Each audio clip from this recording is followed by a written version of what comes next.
අපි සෑම කෙනෙක්ම අද සබත් දවසේ දෙවියන් වහන්සේට නමස්කාර කිරීම සඳහා අපේ සිත් යොමු කරගමු. අනෙකුත් සියලුම දේවල් අපේ සිත්වලින් ඉවත් කරගෙන යාඥාවෙන් දෙවියන් වහන්සේගේ පාද පාමුලට අපි ගමන් කරමු. ඔබට නමස්කාර වේවා සර්ව බලධාරී දෙවියන් වහන්සේ. ඔබට සියලු ප්‍රශංසාවත් මහිමයත් ගෞරවයත් ලබා දෙනවා දෙවියන් වහන්සේ. ඔබගේ දිව්‍යමය පාද පාමුලට අපි දැන් පැමිණෙනවා ස්වාමීන් වහන්සේ. සතියක් පුරා ඔබ වහන්සේ අපට ඔබගේ මාර්ගවල යන්නට උපකාර කර අපගේ අනෙකුත් කටයුතු කරගෙන අද ශුද්ධ වූ සබත් දිනේදී ඔබගේ පාමුලට අපි සෑම කෙනෙක්වම කැඳවල තිබෙනවා ඔබ වහන්සේ විසින්. එබැවින් අපි යටහත් පහත් සිතින් ඔබගේ මඟ පෙන්වීම ලබා ගන්න පිණිස ඔබගේ අත්වලට බාර වෙනවා දෙවියන් වහන්සේ. ඔබට ප්‍රශංසා වේවා ස්වාමීන් වහන්සේ. ඔබට නමස්කාර වේවා. සෑම කෙනෙක්ම දෙවියන් වහන්සේට ප්‍රශංසා කරමින් උන්වහන්සේගේ පාමුලට ලං වෙන්න. ඉදිරි සතිය පුරා දෙවියන් වහන්සේගේ සැලැස්ම අනුව ගමන් කරන පිණිස අද උන්වහන්සේගේ පාමුල යාඥාවෙන් සිටමින් ශක්තිය ලබා ගන්න. ඔබට ප්‍රශංසා වේවා. මේ සබත් දවසේ ඔබ අපට කතා කළ මැනව. ඔබ වහන්සේ අපිව ආලුතෙන් ආලේප කළ මැනව. අපිට පහුගිය සතිවල වැරදුණු තැන් නිවැරදි කර ඔබ වහන්සේගේ ආලෝකයෙන් අපිව රැගෙන යන්න දෙවියන් වහන්සේ. මේ දවසෙත් අපි ඔබ වහන්සේගේ ආඥාවලට යටහත්ව ඔබගේ පාමුලට ඇවිල්ලා තිබෙනවා ස්වාමීන් වහන්සේ. මේ මොහොතේ ලෝකේ විවිධ ප්‍රදේශවල ඉඳගෙන YouTube හරහා ඒ වගේම Google Meet වලින් එකතු වෙලා ඉන්න සෑම කෙනෙක්ම ඔබගේ අතට දැන් බාර කරනවා ස්වාමීන් වහන්සේ. මේ කෙනෙක් කෙනා ඔබ වහන්සේගේ හඬට ඇහුම්කන් දී අද ඔබගේ වචනය අනුව ඔබගේ පාමුලට ඇවිත් සිටිනවා. ඔබ වහන්සේ උන්ට අනුකම්පා කර ඔබගේ සැලැස්ම තුල ඉදිරියට යන්නට මේ සතියේ උදව් කරන්න ස්වාමීන් වහන්සේ. උන්ට විරුද්ධව ක්‍රියා කරන්න යන සියලුම අසුද්ධ බාධක ජේසුස් වහන්සේගේ නාමයෙන් දැන් ඉවත් කරනවා. පහුගිය දවසේ निराहाරයෙන් සහ යාඥාවෙන් සූදානම් වුණ සියලු දෙනා අනිකුත් සහෝදර සහෝදරියන් උදෙසා මැදහත්ව යාඥාවේ නිරත වෙන්න දැන්. ඔබට ප්‍රශංසා වේවා ස්වාමීන් වහන්සේ. ප්‍රශංසාවත් මහිමයත් ඔබට දෙමින් ඔබගේ පාමුලට එනවා ස්වාමීන් වහන්සේ. ඔබට නමස්කාර වේවා. මේ ගීතිකාවන් සමග එකතු වෙලා අපි අපේ සිත් දෙවියන් වහන්සේ වෙතට හරව ගමු. ඔබට ප්‍රශංසා වේවා ස්වාමීන් වහන්සේ. ඔබට නමස්කාර වේවා ස්වාමීන් වහන්සේ.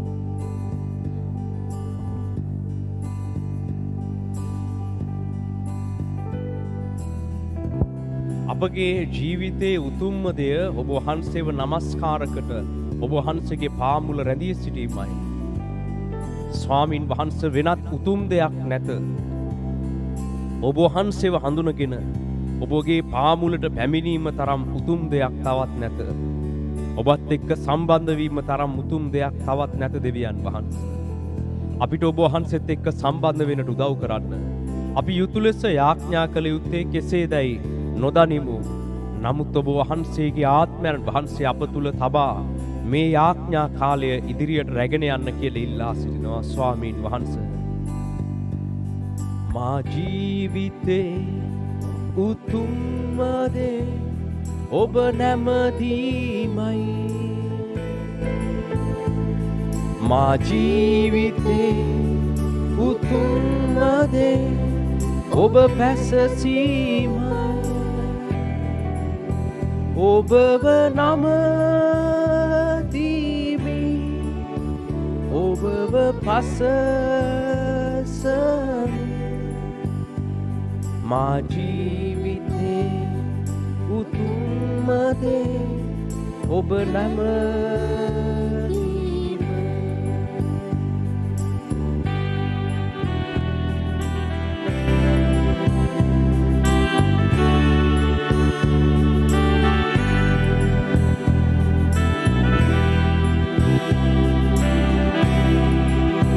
ඔබට නමස්කාර වේවා ස්වාමීන් වහන්සේ. ඔබගේ පාද පාමුලට එනවා අපගේ දෙවි ස්වාමීන් වහන්සේ. හලෙලූයා. මේ කාලය තුල අපිට ඔබ වහන්සේත් එක්ක ආත්මයෙන් බැඳෙන්නට උදව් කරන්න ස්වාමීන් වහන්සේ. පැරණි දුර්වලතාවයන් සියල්ල ඉවත් කරගෙන ඔබගේ කැමැත්ත අනුව හැඩගැහෙන්නට අපිට උදව් කරන්න ස්වාමීන් වහන්සේ. ඔබගේ පාමුල නමස්කාරයෙන් යාඥාවෙන් රැඳී සිටින්න අපිට උපකාර කරන්න ඔබගේ අවසරය දෙන්න ස්වාමීන් වහන්සේ.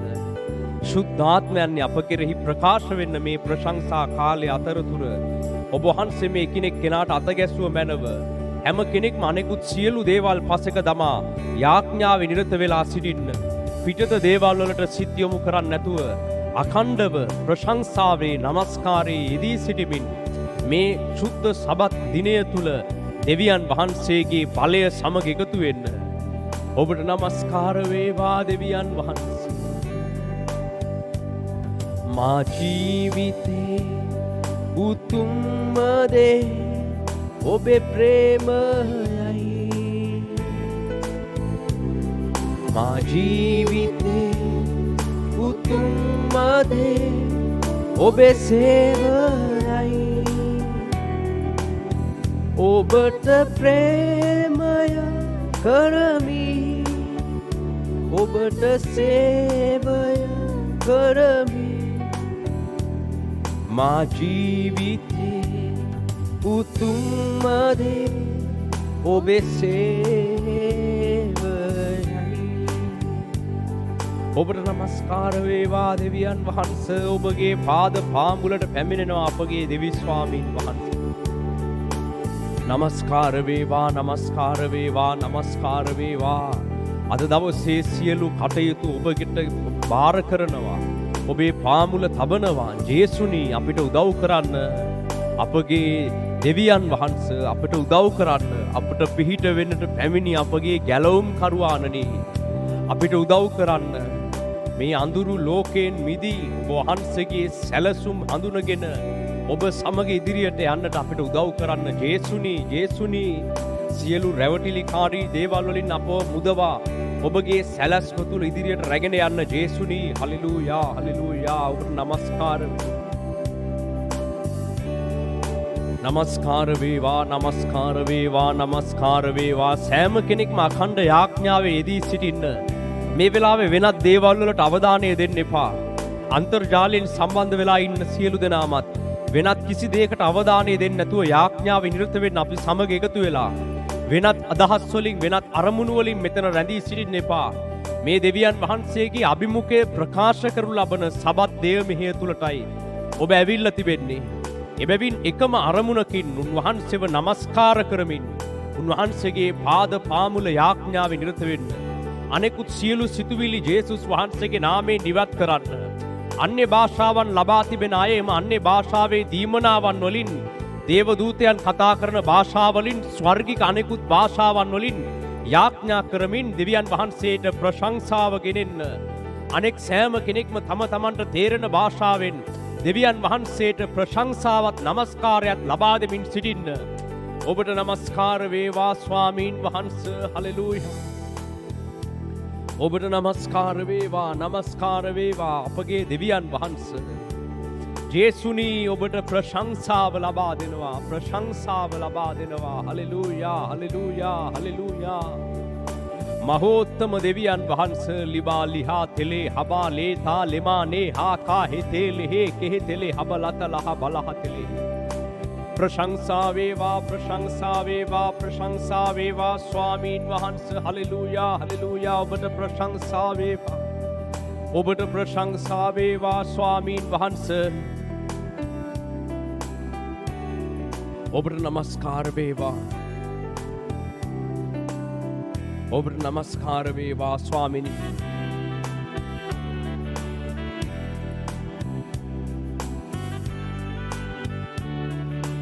ඔබට නමස්කාර වේවා ස්වාමීන් වහන්සේ. නමස්කාර වේවා සර්ව බලධාරී දෙවි පියාණනි. ඔබගේ උපකාරය තබන්න ඔබගේ මහිමය මේ තුල ප්‍රකාශ කළ මැනව. ශුද්ධාත්මයන් වහන්සේ මේ ආඥා කාලයට අත ගැසුව මැනව. ඔබගේ ආලේපයෙන් පිරෙව මැනව ස්වාමීන් වහන්සේ. ඔබට නමස්කාර වේවා ස්වාමීන් වහන්සේ. නමස්කාර වේවා නමස්කාර වේවා දෙවියන් වහන්සේ. හලෙලූයා හලෙලූයා හලෙලූයා hallelujah.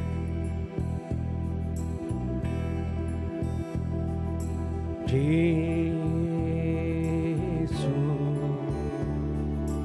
Jesu,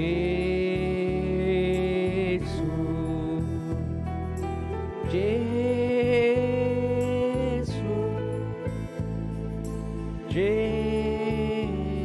Jesu, Jesu, Jesu, Jesu,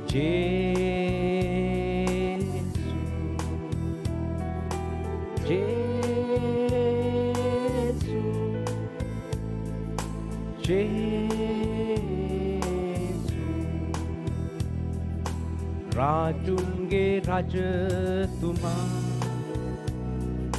Swaminge Swamina, Judave Singhaya, Samaye Kunaruma, Jesus, Jesus, Jesus, Jesus, Sharon hi pushpayai, Deepti Matarubhai, Mantri Varayano, Savibala Devidu, Jesus, Jesus,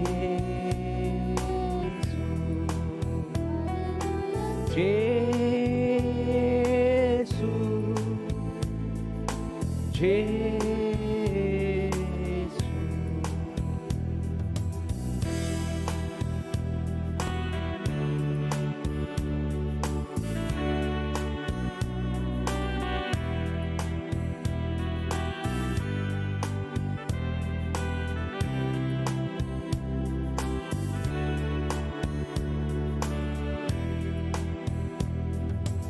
Abrahamge devi tuma,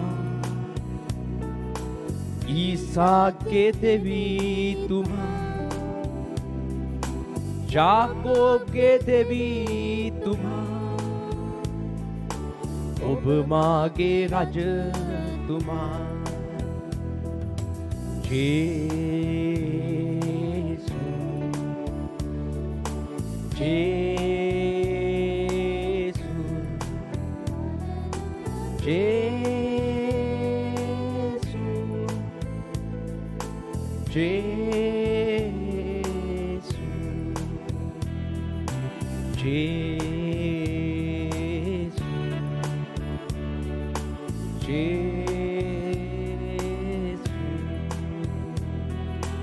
Jesus, Jesus. ඔබට නමස්කාර වේවා ස්වාමින් වහන්සේ. රජුන්ගේ රජවන ස්වාමිවරුන්ගේ ස්වාමියා වන ජේසුනි ඔබට සියලු මහිමය සියලු ගෞරවය ලබා දෙනවා දෙවියන් වහන්සේ. හලෙලූයා. ජේසුනි ඔබට ප්‍රශංසාවත් මහිමයත් ලබා දෙනවා. අපට පෙරටුවෙන් යන අපගේ රජතුමනි ඔබට ප්‍රශංසා වේවා ප්‍රශංසා වේවා ජේසුනි.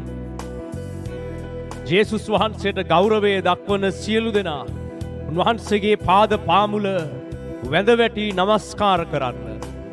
හලෙලූයා. ඔබට ප්‍රශංසා වේවා. අප වෙනුවෙන් මැදහත් වුණු අපගේ මැදහත්කාර දෙවියන් වහන්සේගේ පුත්‍ර වූ ජේසුනි ඔබට ප්‍රශංසා වේවා. හලෙලූයා හලෙලූයා හලෙලූයා හලෙලූයා. ප්‍රශංසා වේවා. සියල්ලට ප්‍රථමයෙන් සිටියා වූ සියල්ලට ප්‍රථමයෙන් සියල්ල මැවීමේදී දෙවියන් වහන්සේ සමග වැඩි සිටියා වූ සියලු මැවිලිවල කර්තෘවන ජේසුනි ඔබට සියලු මහිමය ගෞරවය ලබා දෙනවා. හලෙලූයා. ප්‍රශංසා වේවා දෙවියන් වහන්සේ. ආබ්‍රහම්ට පළමුවෙන් සිටියා වූ සියලු රජවරුන්ට පළමුවෙන් සිටියා වූ සියලු මැවිලි මවන්නට ප්‍රථමයෙන් දෙවියන් වහන්සේ සමග එකට සිටියා වූ මැවිල්ලේ කුළුඳුලාවන ජේසුනි ඔබට මහිමය දෙනවා. ඔබ සියලු මහිමය පස්සක දමා අප උදෙසා මැදහත් වන පිරිස පැමුණුණා. හලෙලූයා හලෙලූයා. ඔබට ප්‍රශංසා වේවා ප්‍රශංසා වේවා ස්වාමීන් වහන්සේ. හලෙලූයා. ඔබට ප්‍රශංසා වේවා ස්වාමීන් වහන්සේ. ජේසුස් වහන්සේට ගෞරවය දක්වන්න. ජේසුස් වහන්සේට ප්‍රශංසාව ගෙනෙන්න. උන්වහන්සේට පළමු තැන ලබා දෙන්න. උන්වහන්සේ සමග එකට එකතු වෙන්න. උන්වහන්සේගේ ආත්මය ඉල්ලා යාඥා කරන්න. ජේසුස් වහන්සේ තුල තිබුණු සිත නුඹලා කෙරෙහි වනසේක්වා. Hallelujah hallelujah. ප්‍රශංසා වේවා ප්‍රශංසා වේවා ස්වාමීන් වහන්සේ. ඔබට ප්‍රශංසා වේවා ජේසුනි ජේසුනි. ඔබට ප්‍රශංසා වේවා ස්වාමීන් වහන්සේ. ආබ්‍රහම්ගේ දෙවී තුමා, ඊසාක්ගේ දෙවී තුමා, යාකෝබ්ගේ දෙවී තුමා, ඔබ මාගේ රජතුමා. Jesu, Jesu,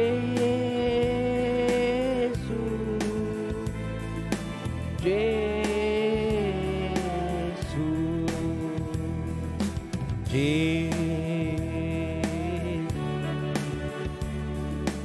Jesu,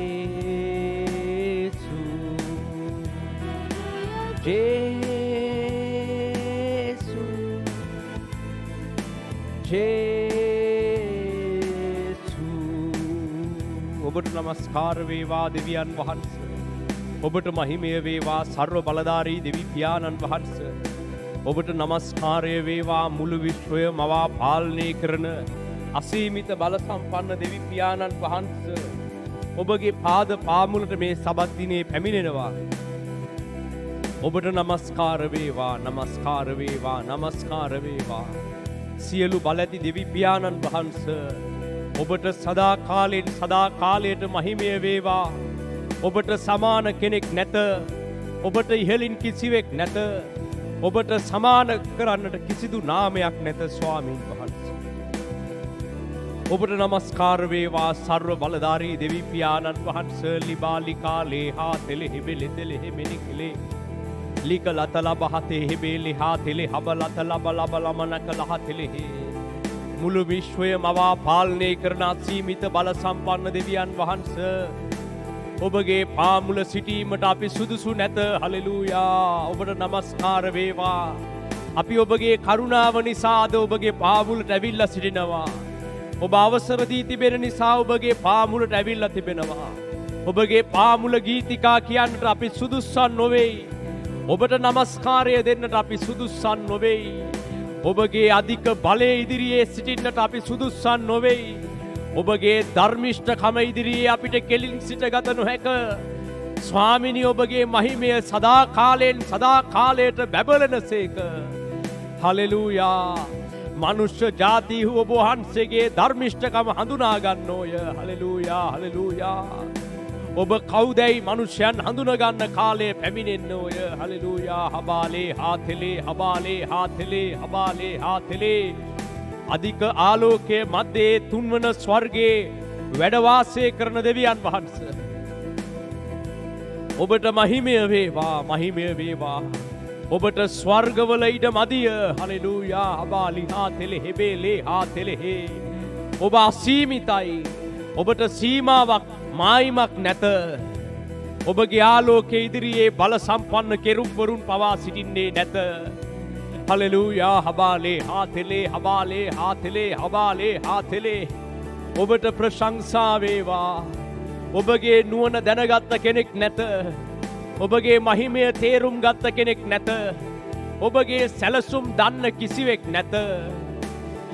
බල සම්පන්නම දේවදූතයන් පවා ඔබගේ සියලු සැලසුම් හඳුනන්නේ නැත. මක්නිසාද ඔබ සීමිතයි. සියලු මැවිලි සීමිතයි. සියලුම දේවදූතයන් සීමිතයි. ඔවුන්ට දැකිය හැකි බැලිය හැකි ප්‍රදේශ සීමිතයි. නමුත් ඔබ අසීමිතයි. ඔබට කෙලවරක් නැත. ඔබට පටන් ගැන්මක් නැත. පුරාතන තැනැන් වහන්ස ආරම්භයක් හෝ පටන් ගැන්මක් හෝ අවසානයක් හෝ නොමැති දෙවියන් වහන්ස. සදා කාලික දෙවියන් වහන්ස. ඔබව දැනගත හැක්කේ කාටද? හලෙලූයා ස්වාමිනී. ඔබව තේරුම් ගැනීමට අපට නොහැකිය දෙවියන් වහන්ස. ඔබ ගැන වටහාගත හැක්කේ කාටද? හලෙලූයා. පටන් ගැන්මක් නොමැති තැනැන් වහන්ස. හලෙලූයා. අවසානයක් නොමැති තැනැන් වහන්ස. පුරාතනයේ සිට පැමිණෙන මහෝත්තම දෙවියන් වහන්ස. ඔබගේ මහිමෙන් මේ කෙනෙක් කෙනාගේ නිවෙස් ඔවුන්ගේ ජීවිත දැන් ආලෝකමත් කළ මැනව මහෝත්තමයාණන් වහන්ස. ඔබට නමස්කාර වේවා. මේ කෙනෙක් කෙනා කුමන බාධකයක් අමාරුකමක් තුලින් පැමුණුණත් ඔබ වහන්සේ උන්ට මේ මොහොතේ ඔබගේ කරුණාව දැක්වුව මැනව. ඔබගේ මහිමය තුල ප්‍රීති වෙන්නට කැඳෙව මැනව. හලෙලූයා. හබාලිකාලේ හාතෙලේ හබාලිකාලේ හාතෙලේ. නමස්කාර වේවා නමස්කාර වේවා නමස්කාර වේවා දෙවියන් වහන්සේ.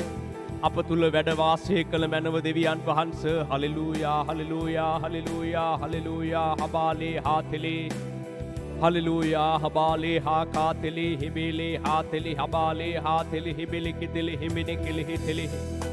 ඔබට නමස්කාර වේවා නමස්කාර වේවා දෙවියන් වහන්සේ. නමස්කාර වේවා.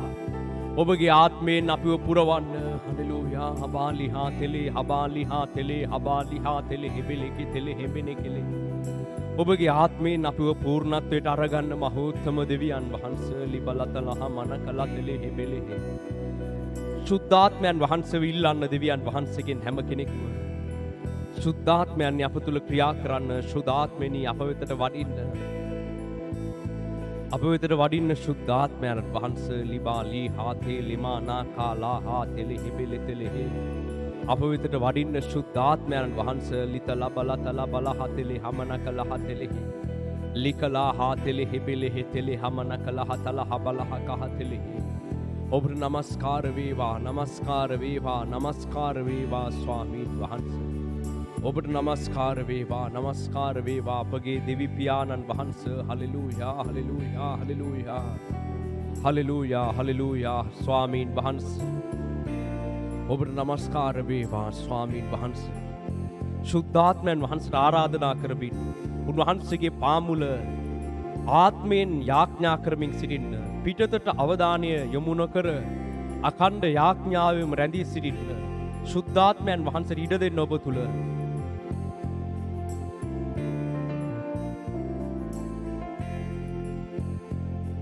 මා ජීවිතේ උතුම්ම දේ ඔබ නැමදීම. මා ජීවිතේ උතුම්ම දේ ඔබ පැසසීම. ඔබව නමදීමේ ඔබව පසසමි. මා ජීවිතේ උතුම්ම දේ ඔබ නැමදීම. මා ජීවිතේ උතුම්ම දේ ඔබ නැමදීම. මා ජීවිතේ උතුම්ම දේ ඔබ පැසසීම. ඔබව නමදීමි ඔබව පසසමි. මා ජීවිතේ උතුම්ම දේ ඔබ නැමදීම.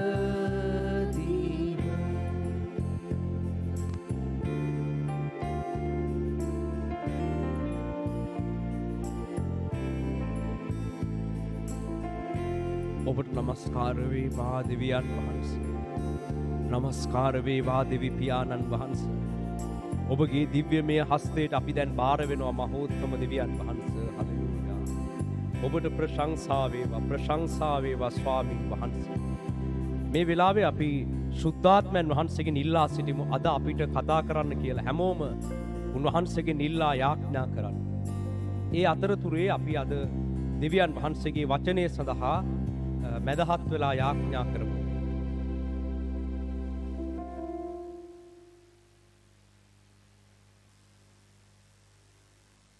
අපි අද දෙවියන් වහන්සේගේ පණිවිඩය වෙතට අවධානය යොමු කරමු. සුපුරුදු විදිහට ඔබට ඉදිරි සතියේදී පැවැත්වෙන පාන්දර යාඥාවන් වලට එකතු වෙන්න පුළුවන්. සිකුරාදා දවසේ निराහාර යාඥාව පැවැත්වෙන උදෑසන 7:00ට YouTube වලින් සම්බන්ධ වෙන අයට හවස 3ට එකතු වෙන්න පුළුවන්. සබත් දේව මෙහි අද පැවැත්වෙනවා. හවස 3න් පස්සේ YouTube වලින් එකතු වෙන අයට ලෝකේ ඕනම රටක ඉඳලා එකතු වෙන්න පුළුවන්.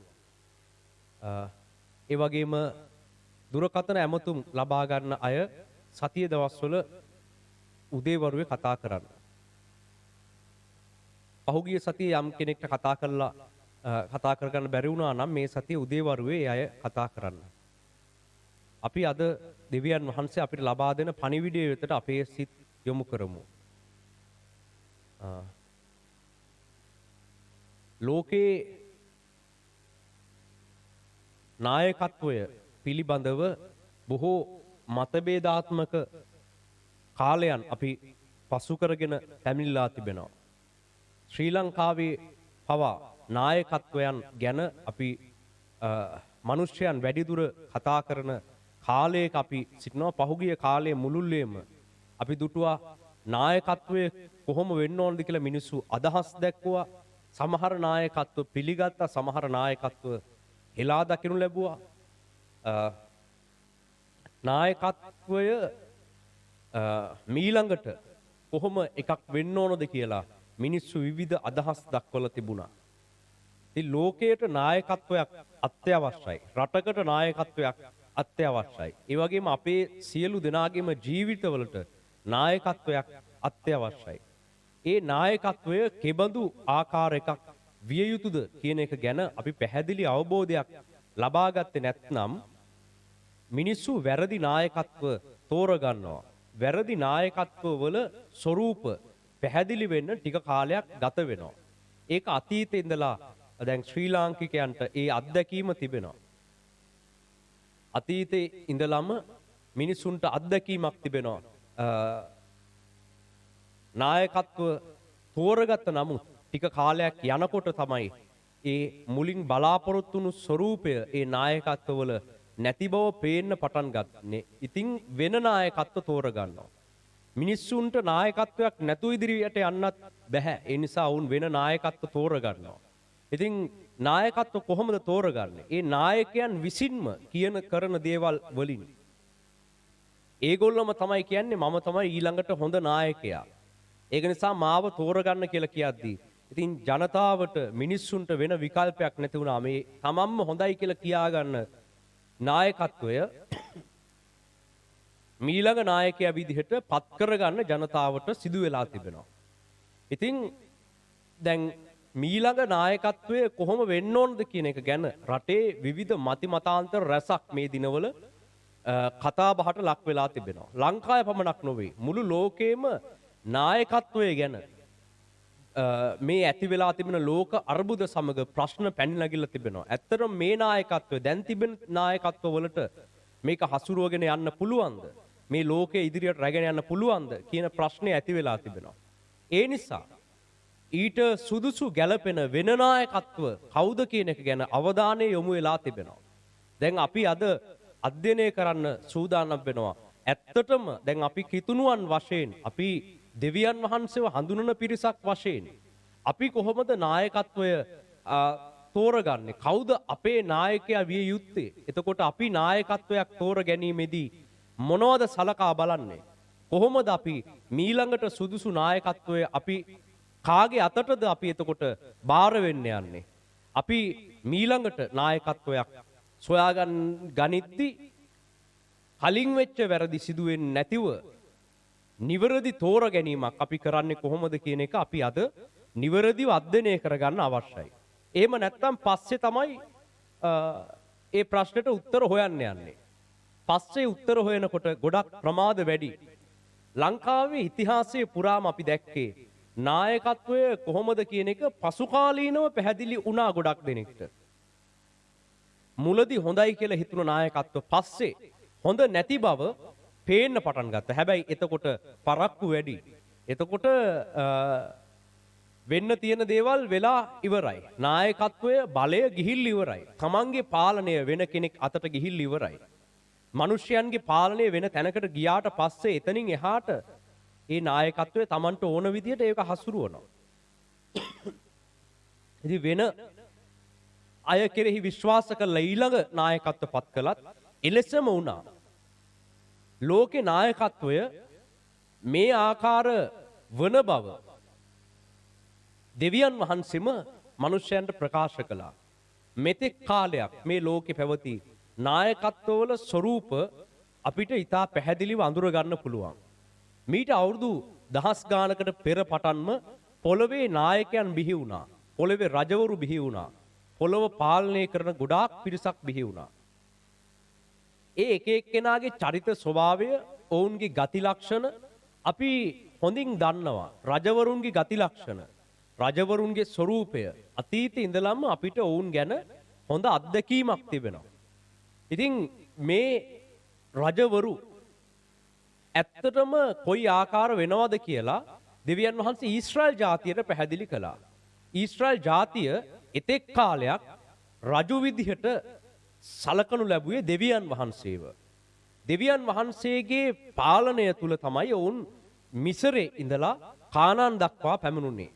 අවුරුදු ගණනාවක් ඔවුන් කාන්තාර මාර්ගයක් පහු කරගෙන දෙවියන් වහන්සේගේ නායකත්වය ඇතුව තමයි ඔවුන් පැමිණුනේ කානාන් කියන ඔවුන්ගේ රටට, ඔවුන්ගේ දේශයට. ඔවුන්ට ඊශ්‍රායල් කියන දේශය ගොඩ නැගුණේ මේ ප්‍රදේශය ආශ්‍රිත කරගෙන. එතෙක් කාලයක් ඊශ්‍රායල්වරුන්ගේ නායකයා තමයි, රජතුමා තමයි දෙවියන් වහන්සේ.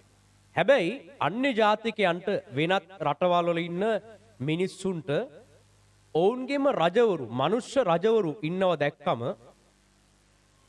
ඊශ්‍රායලේ මිනිස්සුත් කිව්වා නෑ, අපිට දෙවියන් වහන්සේව එහෙම අපිට පැහැදිලිව පේන්නේ නෑ. අපිට උන්වහන්සේ වෙතට එහෙම යන්න බෑ. අපිටත් මේ වෙන රටවල් වල ඉන්නවා වගේ නායකත්වයක්, රජ කෙනෙක් අපිට අවශ්‍යයි කියලා ඊශ්‍රායල් ජාතිය කිව්වා.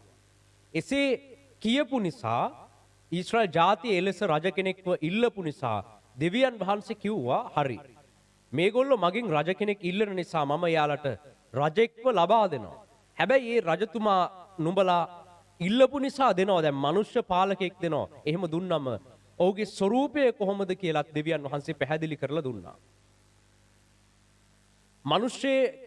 මිනිස්සෙක් රජ කෙනෙක් විදිහට ඊශ්‍රායලයට ලැබුණම ඔහු කොයි ආකාරයෙන් ක්‍රියා කරයිද කියලා දෙවියන් වහන්සේ කරපු පැහැදිලි කිරීම පළමුවෙනි සාමුවෙල් පොතේ 8 වෙනි පරිච්ඡේදයේ විස්තර වෙනවා. අපි මේ කොටස පෙරලා ගමු. පළමුවෙනි සාමුවෙල් පොත 8 වෙනි පරිච්ඡේදය 10 සිට 18 දක්වා විස්තර වෙනවා. දෙවියන් වහන්සේගෙන් රජ කෙනෙක් ඉල්ලපු ඊශ්‍රායල් ජාතියට දෙවියන් වහන්සේ දුන්න පිළිතුර. හරි, මම නුඹලා ඉල්ලන විදිහට රජ කෙනෙක්ව දෙන්න. දැන් සාමුවෙල් කියන අනාගත වක්‍රෝරයා තමයි මේ වෙලාවේ දෙවියන් වහන්සේ වෙතට ගිහිල්ලා දෙවියන් වහන්සේත් එක්ක මේ ගැන කතා කරන්නේ. ඊශ්‍රායල් ජාතියේ ඉල්ලීම දෙවියන් වහන්සේ වෙතට රැගෙන ගියේ සාමුවෙල්. සාමුවෙල් කියන අනාගත වක්‍රෝරයා තමයි මේ පොත රචනා කරන්නේ. ඔහුට දෙවියන් වහන්සේ කියපු දේ මෙහි ලියලා තිබෙනවා. අපි මේ කොටස දැන් කියවමු. 1 සාමුවෙල් 8:10 සිට 18 දක්වා. ඊශ්‍රායල් ජාතිය රජෙක් ඉල්ලුවම දෙවියන් වහන්සේ ඔවුන්ට රජ කෙනෙක් දෙන්න පොරොන්දු වුණා. හැබැයි ඒ පත් කරන රජවරුන්ගේ ස්වરૂපය දෙවියන් වහන්සේ උන්ට පෙන්වලා දුන්නා. මෙච්චර කාලයක් ඊශ්‍රායල් ජාතියට නායකත්වය දුන්න දෙවියන් වහන්සේ වෙනුවට ඔවුන්ටත් අනිකුත් ජාතීන්ට වගේ රජෙක් ඕන කිව්ව නිසා ඒ රජා සහ එතනින් පස්සේ පත්වෙන සියලු රජවරුන්ගේ ස්වરૂපය තමයි මේ විස්තර කරලා තියෙන්නේ. එතකොට දැන් මේ දෙවියන් වහන්සේ මේ විස්තර කරපු ස්වરૂපය තමයි අද දක්වාම ලෝකේ මේ රටවල් වල, ශ්‍රී ලංකාවේ පාලකයන්ගෙන් අපිට දකින්න තිබෙන්නේ. මේ ස්වරූපය මේක තමයි නායකත්වයේ දැන් ලෝකේ මිනිස්සෙක් රාජ්‍යත්වයට පත් වුණාම ජනාධිපති කෙනෙක් වුණාම රජ කෙනෙක් වුණාම ඔහුගේ ස්වරූපය තමයි මේ විස්තර කරලා තිබෙන්නේ. එවිට සාමුවෙල් රජෙක් ඉල්ලපු සෙනගට දෙවියන් වහන්සේ කියපු සියලු වචන කිව්වා. නුඹලා කෙරෙහි රජකම් කරන්නා වූ රජුගේ අන්දම මෙන්න මේ ආකාර වන්නේය. ඔහු නුඹලාගේ පුත්‍රයන්ගෙන තමාගේ රතාචාර්යවරුන් සහ අසරුවන් කොටද තමාගේ රතවලට පෙරටුව දුවන පිණිසද පත් කරගන්නේය. නුඹලාට මේ ගන්න රජතුමා නුඹලා ඉල්ලන මේ රජතුමාගේ හැටිතය මෙන්න මේක. නුඹලාගේ පුත්‍රයන්ව අරගන්නවා අරගෙන ඒ රජතුමාගේ රත වාහන හසුරුවන්න ඩ්‍රයිවර්ලා විදිහට එහෙම නැත්නම් ඒ රතවලට පෙරටුවෙන් ගමන් කරන්න හමුදාව විදිහට ඔවුන්ව පත් කරගන්නවා. ඉතින් මේක අපි දකිනවා දැන් අදටත් මෙහෙම තමයි. සාමාන්‍ය මිනිස්යන්ව රජවරුන්ගේ මෙහෙකාරකමට අරගෙන තිබෙනවා. ඔවුනුත් සාමාන්‍ය මිනිස්යන්. ඔවුනුත් රජවරුනුත් සාමාන්‍යයි. රජවරුන් සාමාන්‍ය වුණාට ඔවුන් ලෝකයේ අනෙකුත් අයට වඩා ඉහළින් වැජබෙන පිණිස තමන්ගේ අත් යටතේ සිටින මිනිස්යන්ව තම සේවයට යොදාගෙන තිබෙනවා. ඒක අපිට හැම තැනකම දකින්න පුළුවන්. ඉතින් සාමාන්‍ය අහිංසක මිනිස්යන්ව තමන්ගේ රතවල සේවකයන් විදිහට පත් කරගන්නවා. තමන්ට ඉස්සරහින් දුවන්න ඕන එයාලා. දැන් අද වුණත් ලංකාවේ ජනාධිපති කෙනෙක් එනවා කිව්වම, ඇමති කෙනෙක් එනවා කිව්වම, නායකයෙක් එනවා කිව්වම ඒ නායකයාට පළමුවෙන් දුවනවා පිරිසක්. හමුදාවක් දුවනවා. හමුදාවක් ගිහිල්ලා, පොලිසිය ගිහිල්ලා ඒ එන රජ කෙනාට මාර්ගය හදලා දෙන්න ඕන. ඉස්සරහින් දැන් කවුරු හරි නායකයෙක් එනවා කිව්වම මේ නායකයාට පෙරටුවෙන් ඒ මුළු ගම්මානම ගිහිල්ලා ඔක්කොටම කලින් හමුදාවෙන් වට කරනවා. වට කරලා ඊට පස්සේ ආරක්ෂාව සපයනවා. මොකටද මේ කාටද කී දෙනෙක්ටද? එක්කෙනෙක්ට, එක නායකයෙක්ට. බයිබලයේ කිව්වා මෙහෙම පොළවේ මිනිස්සෙක් රජ වුණොත් මෙන්න මෙහෙම තමයි වෙන්නේ. එයා මොකද කරන්නේ? ඔයාලගේ ඉන්න අහිංසක දරුවෝ ඔක්කොම අරගන්න ඔය එයාගේ සේවයට. එයා කියන විදිහට කරන්න ඕන. එයාට පෙරටුවෙන් යන්න පිරිසක් ඇඳව ගන්නවා. ඔවුන්ට වෙනම නිල ඇඳුමක් අඳවලා, ඔවුන් හමුදාවක් ඔවුන්ගෙන් හදවලා, ඔවුන්ගේ රතය නායකයාගේ රතේ එන්න පෙරටුවෙන් මේ මිනිස්යන්ව ඉදිරියෙන් දුවන්න ඕන. ඉස්සරහින් යන්න ඕන. ඔවුන් වෙහෙසිලා අවුවේ තැපගෙන පැය ගාණක් වෙහෙසිලා ගිනි අවුවේ ඒ පොලිස් බටයෝ හමුදා නිලධාරීන් පැය ගාණක් එයාලා අවුවට වෙලා ඉන්න ඕන. අවුවේ ඉඳගෙන මාර්ග සකසන්න ඕන. ඔන්න එහෙම ඉන්නකොට පැය ගානකට පස්සේ පරක්කු වෙලා නායකයා එනවා. එහෙම තමයි ලෝකේ නායකත්වය. දෙවියන් වහන්සේ කිව්වා මෙහෙම වෙන බව. නුඹලා මිනිස්යන්ගේ නායකයෙක් නුඹලට තෝරගත්තොත් මෙන්න මේක තමයි වෙන්නේ. නුඹලගේ දරුවන්ව සේවයට අරගන්නවා. ඒ දරුවන්ව යොදා ගන්නව Tamanට පෙරටුවෙන් දුවන්න. ගිහිල්ලා එයාලා දුක් වේදනා විඳලා වද අමාරුකම් විඳලා Tamanගේ රතවලට පෙරටුවෙන් ගිහිල්ලා මාර්ග සැකසුවට පස්සේ පරක්කු වෙලා තමයි මේ නායකයා එන්නේ. ඇවිල්ලා Tamanගේ ගෞරවය, Tamanගේ තත්වය පෙන්නලා එයා යනවා. දෙවියන් වහන්සේ මේ බව අපිට කිව්වා. ඒ වගේම තමයි ඔවුන් සහස්ත්‍රාධිපතීන් කොටද පනසාධිපතීන්ද කොටද පත් කරගන්නේය. ඔහු සමහරුන් තමාගේ බිම් හාන්නටද, තමාගේ ගොයම් කපන්නටද, තමාගේ යුද්ධායුධත් රථායුධත් සාදාන්නටද පත් කරගන්නේය. මෙහෙම පත් කරගන්න මිනිස්යන්ව තමන්ගේ හැම කටයුත්තකටම යොදා ගන්නවා කියලා දෙවියන් වහන්සේ කිව්වා. තමන්ගේ බිම්වල වැඩ කරන්න, තමන්ගේ කෙත්වල හාන්න, තමන්ට ඕන කරන සියලු වැඩ කටයුතු කරව ගන්න මේ මිනිස්යන්ව යොදා ගන්නවා. රජවරුන්ගේ ආයුධ තනා ගන්න, රථායුධ තනා ගන්න, යුද්ධායුධ තනා ගන්න මේ මිනිස්යන්ව යොදා ගන්නවා. ඊශ්‍රායල් ජාතියට මේ කියන්නේ නුඹලා පත් කරගන්න යන රජතුමාගේ ස්වරූපය මෙන්න මේකයි. මෙන්න මෙහෙම තමයි වෙන්න යන්නේ. මේක එදා පමණක් නොවේ. අදටත් ලෝකයේ පුරාම ශ්‍රී ලංකාවෙත් රජවරු එදා ඉඳලා මේ දක්වා මේක තමයි කරලා තියෙන්නේ. මේක තමයි මනුෂ්‍ය පාලනයේ රාජ්‍යත්වයේ ස්වරූපය. ඔවුන් සාමාන්‍ය වැසියන් අරගෙන Tamanගේ බැල මෙහෙවරකම් වලට යොදා ගනු ලැබුවා. ඒ පමණක් නොවේ. ඔහු නුඹලාගේ දූවරුන් සුවඳ ද්‍රව්‍ය සාධන පිණිසද කෑම උයන පිණිසද රොටි පුලුස්සන පිණිසද ගන්නේය. දූවරුන්ව ගෑනු ළමයින්ව අරගන්නවා ඒ රජවරුන්ගේ নানা ප්‍රකාර සේවාවන් සඳහා. ඔවුන්ට සුවඳ ද්‍රව්‍ය තනා ගන්න, කෑම පිස ගන්න, රොටි පුලුස්ස ගන්න. ඒ රජවරුන්ගේ ආර්ථික වර්ධනයන් සඳහා රටේ සිටින ඒ දේශයේ සිටින අහිංසක දරුවන්ව උපයෝගී කරගන්නවා. දැන් ඒක අපිට දකින්න තිබෙනවා මේ කියන හැම දෙයක්ම ලෝක නායකත්වයන් දෙස බලද්දී අතීතේ ඉඳලම අපිට දකින්න තිබෙනවා. ඉතින් ඔවුන් මිනිස්යන්ව තමන්ගේ දේවල් වලට යොදාගත්තා. ඔහු නුඹලාගේ කෙත්ද මිදි වතුද ඔලීව වතුද අතරින් ඊතා හොඳ ඒවා අරන් තමාගේ සේවකයන්ට දෙන්නේය. නුඹලාගේ ධාන්‍ය වලින්ද මුද්‍රික ඵලයෙන්ද දසෙන් කොටසක් ගෙන තමාගේ ඇමතියන්ටත් සේවකයන්ටත් දෙන්නේය. රටේ සාමාන්‍ය මිනිස්යන්ගෙන් බදු අය කළා. කොටස් අරගෙන බදු අරගෙන ඒ රජතුමාගේ ඇමතිවරුන්ට ලබා දුන්නා. රජතුමාගේ මිතුරන්ට රජතුමා එක්ක සේවය කරන අනිත් අය අතරේ බෙදලා දුන්නා. නුඹලාගේ වැඩකාරයන්ද වැඩකාරීන්ද නුඹලාගේ ශෝභන වූ තරුණයන්ද නුඹලාගේ කොටලුවන්දගෙන තමාගේ වැඩට පත් කරගන්නේය. ඔහු නුඹලාගේ බැටළුවන්ගෙන් දසෙන් කොටසක් ගන්නේය. නුඹලා ඔහුගේ සේවකයෝ වන්නහුය. ඒ දවසෙහි නුඹලා තෝරාගත් නුඹලාගේ රජු නිසා නුඹලා කෑගසනවා ඇත. නමුත් ස්වාමින් වහන්සේ ඒ දවසේදී නුඹලාට උත්තර දෙන්නේ නැතයි කීසේක. ඉතින් රජ කෙනා පත් කරගත්තට පස්සේ මිනිස්සු ඒ රජ කෙනාගේ ක්‍රියාකලාපය නිසා දුක් වෙලා හඬා වැළපෙනවා කියලා දෙවියන් වහන්සේ කිව්වා. දැන් අදට උනත් ඒක සිදු වෙලා තිබෙනවා. දැන් ලංකාව පුරාම පත් කරගත්ත නායකත්ව හොඳ නැහැ කියලා ලෝක රට පුරාම එක එක උද්ඝෝෂණ පැවැත්වෙනවා. මිනිස්සු බනිනෝ කෑ ගහනවා. මාර්ගවල බැන බැන යනවා. ගෑස් පෝලිං වල, තෙල් පෝලිං වල, කඩවල වල තිබෙන අනෙකුත් පෝලිං වල විවිධ ස්ථානවල වැඩ වර්ජන පැවැත්වෙන දුම්රිය පොළවල් වල, රෝහල් වල මිනිස්සු පාලනයට විරුද්ධව බැන බැන ගමන් කරනවා. මිනිස්සු අඳෝනා පවත්වනවා. මිනිස්සු ශාප කරනවා. මිනිස්සු කෑ ගහනවා. ඇයි අපිට මෙහෙම වුනේ? ඇයි අපිව මෙහෙම පීඩණයට පත් කරන්න කියලා මිනිස්සු කෑ ගහනවා. හැබැයි දෙවියන් වහන්සේ මෙතන මොකද්ද කියන්නේ? නුඹලා කෑ ගහන්න පටන් ගන්නවා. ඒ වුණාට නුඹලා විසින්ම ඉල්ලලා නුඹලම හොඳයි කියලා අරගත්ත රජ කෙනා නිසා ඒ දවසේ නුඹලා කෑ ගහනකොට මම නුඹලගේ හඬට ඇහුම්කන් දෙන්නේ නැහැ කියලා දෙවියන් වහන්සේ කියනවා. දෙවියන් වහන්සේ පැහැදිලිවම කිව්වා පත් කරගන්න යන නුඹලා පොළවේ මිනිස්සෙක් ගැන විශ්වාස කරලා එයා හොඳයි කියලා හිතාගෙන රාජ්‍යත්වයට අරගත්තොත් එයා නිසා මෙන්න මේ විපත්ති ටික මෙන්න මේ කියන දේවල් ටික හරහා ඔයාලට යන්න වෙනවා.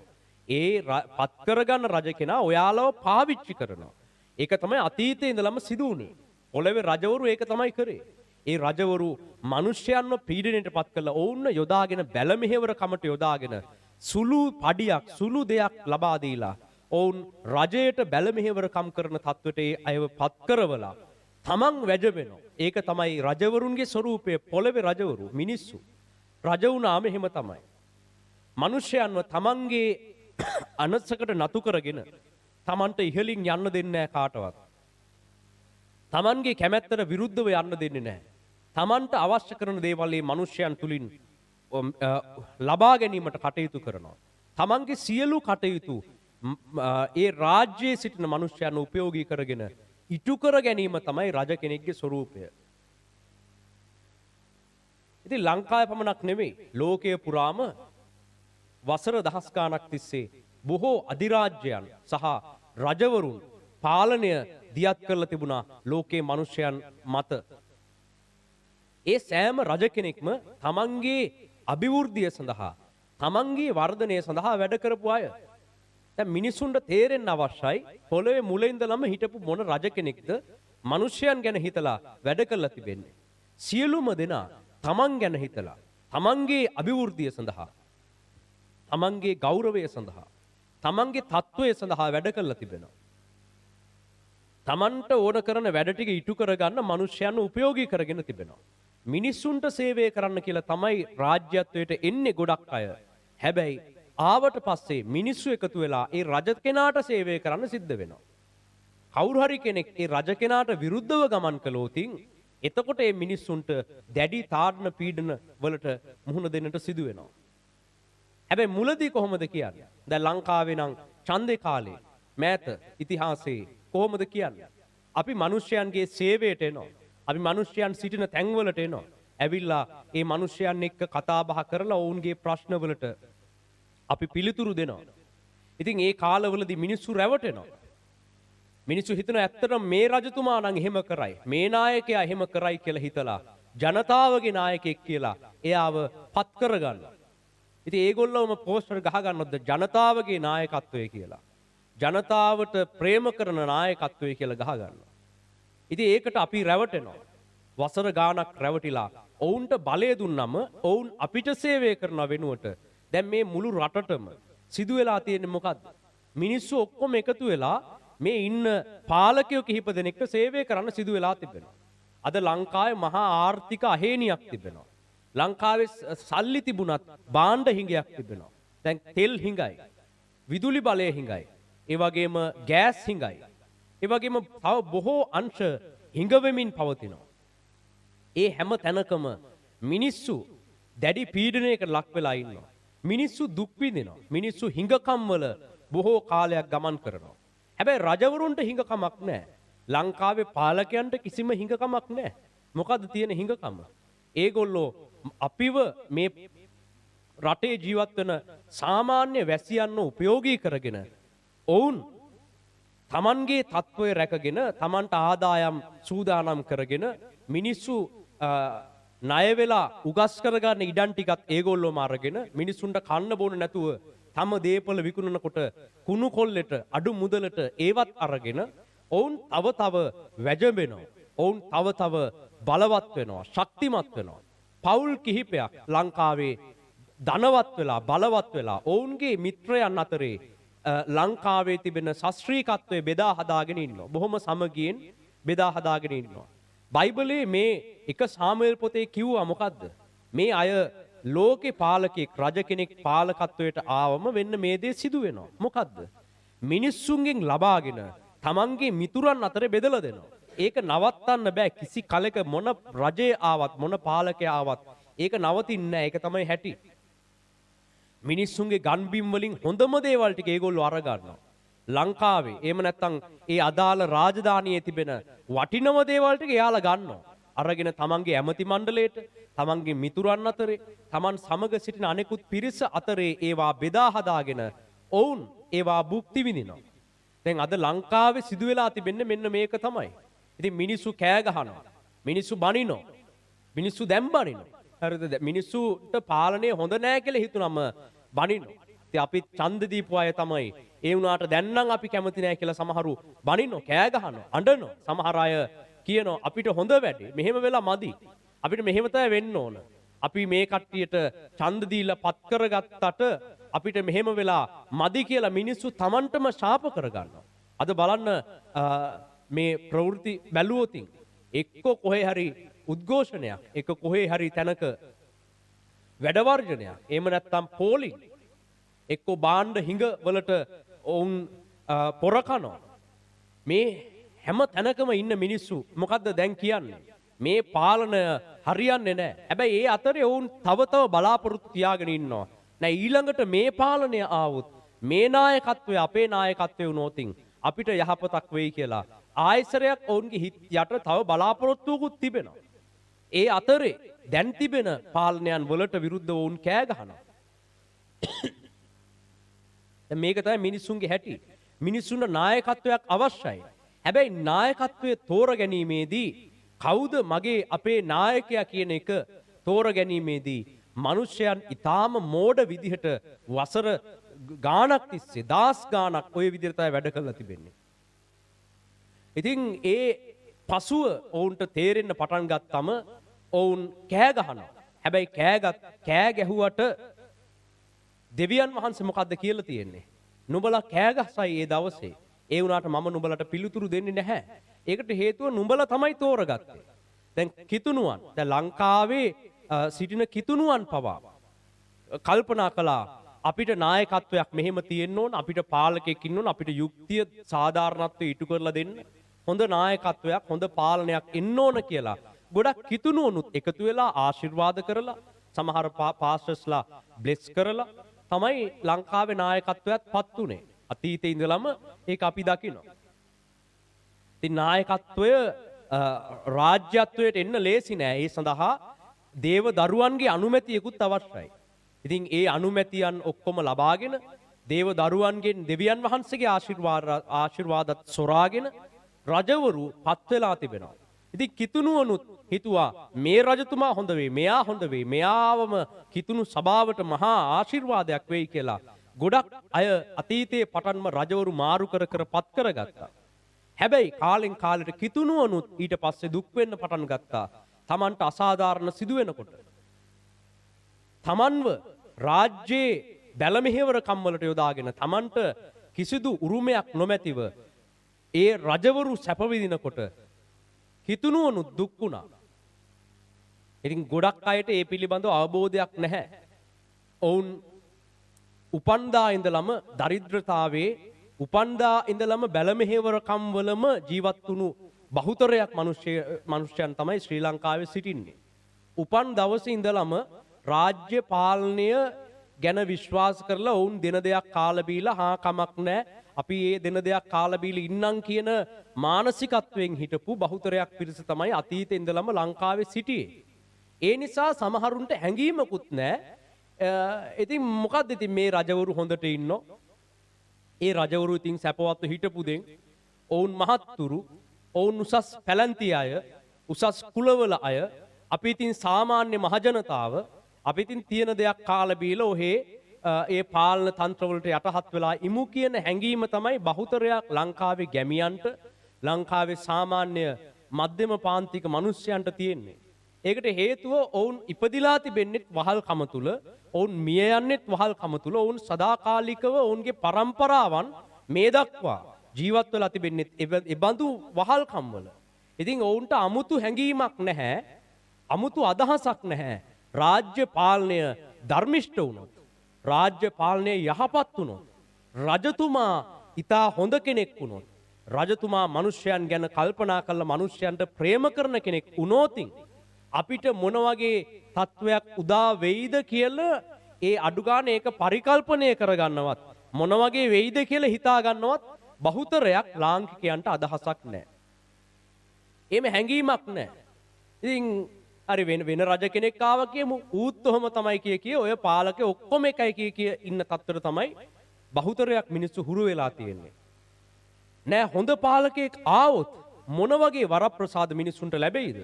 මිනිස්සුන්ගේ තිබෙන අගහිඟතාවයන් වලට, සමාජයේ තිබෙන විෂමතාවයන් වලට, කන්න බොන්නවත් නැතුව දුක් විඳින ජනතාවට, සමාජයේ අසාධාරණ වලට ලක් වෙලා ඉන්න මිනිස්සුන්ට, ගොඩ යන්න අත දෙන්න කෙනෙක් නැති මිනිස්සුන්ට මොන වගේ කාලයක්, මොන වගේ වාසනාවන්ත කාලයක් උදා වෙයිද කියන එක ගැන අඩු ගානේ හිතලා මතලා බලන්නවත් සිතක්, එහෙම හැඟීමක් ශ්‍රී ලංකාවේ මිනිස්යන්ට එන්නේ නැහැ. ඒකට හේතුව ඔවුන් උපන් කාලේ ඉඳලම මෙබඳු නායකත්ව තුල තමයි ඉඳලා තියෙන්නේ. ඔවුන් හිතාගෙන ඉන්නෙම ඕනම නායකත්වයක් ඒ වගේ කියලා. නායකයෝ කොහොමත් ඔහොමයි, රජවරු කොහොමත් එහෙමයි කියලා තමයි බොහෝ අය හිතාගෙන ඉන්නේ. ඉතින් කරන්න දෙයක් නැහැ. දැන් ඉතින් රජ කෙනා කොහොමත් එහෙම තමයි. දැන් ලංකාවේ බලන්නකො, ලංකාවේ දේශපාලනය ගැන මිනිස්සු හිතාගෙන ඉන්න දේවල්. දේශපාලඥයෝ ඉතින් කොහොමත් බොරු කියනවා. දේශපාලඥයෝ කොහොමත් බොරු පොරොන්දු දෙනවා. හරිද? රට පාලනය කරන අය කොහොමත් බොරු කියන අයනේ. දැන් හරියට නිකන් රට පාලනය කරන කෙනා අනිවාර්යෙන් බොරු කියන්න ඕන වගේ හැඟීමක් තමයි ලංකාවේ මිනිසුන්ට තියෙන්නේ. ඇයි? උපන් කාලේ ඉඳලම පරම්පරා ගානක් තිස්සේ ඉඳලම එහෙම වුන් සෙට් එකක් තමයි මුණ ගැහිලා තියෙන්නේ. නිකන් ලංකාවේ නායකයෙක් බොරුවක් කිව්වේ නැත්තම් ලංකාවේ මිනිසුන්ට හොඳ නැහැ. මෙයා මූ බොරු කිව්වේ නෑනේ අප්පා. මූ මොකද මේ බොරු කියන්නේ නැත්තේ කියලා. අන්න ඒක පුදුමයි. හැබැයි ඇත්ත නායකත්වය කියන්නේ මොකද්ද කියලා ලංකාවේ ජනතාව දන්නේ නැහැ. ශ්‍රී ලංකාවේ මිනිස්සු දන්නේ නැහැ. සැබෑ නායකත්වය මොකද්ද කියලා. සැබෑ පාලකයා මොන වගේද? ධර්මිෂ්ඨ පාලනයක් කියන්නේ මොකද්ද කියන එක දැකලා නැහැ. දැන් වර්තමානයේ මේ අවුරුදු 70ක විතර පාර්ලිමේන්තු ඉතිහාසයේ පමණක් නොවේයි, ඊට කලින් හිටපු රජවරුන්ගේ පටන්ම ලංකාවේ කට්ටිය එහෙමයි. ඉතින් රජවරු එහෙමයි. එදා ඉඳලා අතීතේ අවුරුදු 2500ක ඉඳලා ලංකාවේ රජවරු හිටියා. ඉතින් මේ රජවරු එහෙම හිටියා. එයාලා සැපවත් වෙලා, ධනවත් වෙලා, බලවත් වෙලා හිටියා. එයාට හිතුන කෙනා මරලා දැම්මා. තමන්ට විරුද්ධව කවුරු හරි කැරල්ලක් ගැහුවොත් මුළු පවුලම එක්කන් ඇවිල්ලා වතුරේ ගිල්ලලා හරි බෙල්ල කපලා හරි වංගෙඩිය දාලා හරි මොකක් හරි කරලා මරලා දැම්මා. ඉතින් තමන්ගේ තත්ත්වය රැකගත්තා. සමහර මෝඩ රජවරු හිටියා. ඉතින් සමහර දුෂ්ට රජවරු හිටියා. ඒ හැම රජ කෙනෙක්ම මිනිස්යන්ව තලලා පෙළලා මිනිස්යන්ගේ සාරය තමන්ට අරගත්ත රජවරු.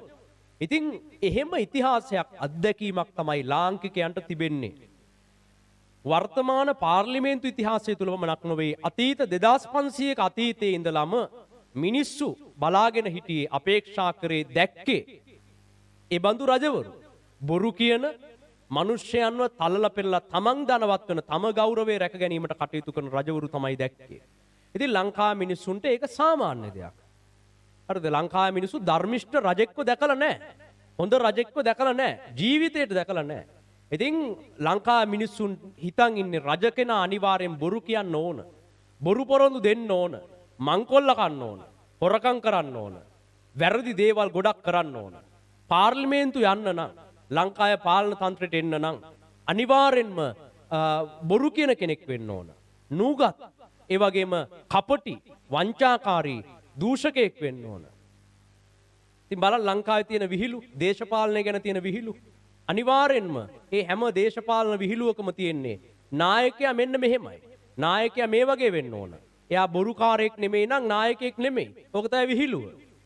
ඉතින් ලංකාවේ දේශපාලඥයෝ හැමෝම ඉතින් බොරුකාරයෝ වංචාකාරයෝ ඕක තමයි එකම දේශපාලන විහිළුව ලංකාවේ තියෙන. තේරුණාද? දේශපාලන විහිළු බලන්නකෝ හැම එකේම තියෙන්නේ මොකද්ද? පාලකයා දූෂිතයි. පාලකයා බොරු කියලා ඇවිල්ලා.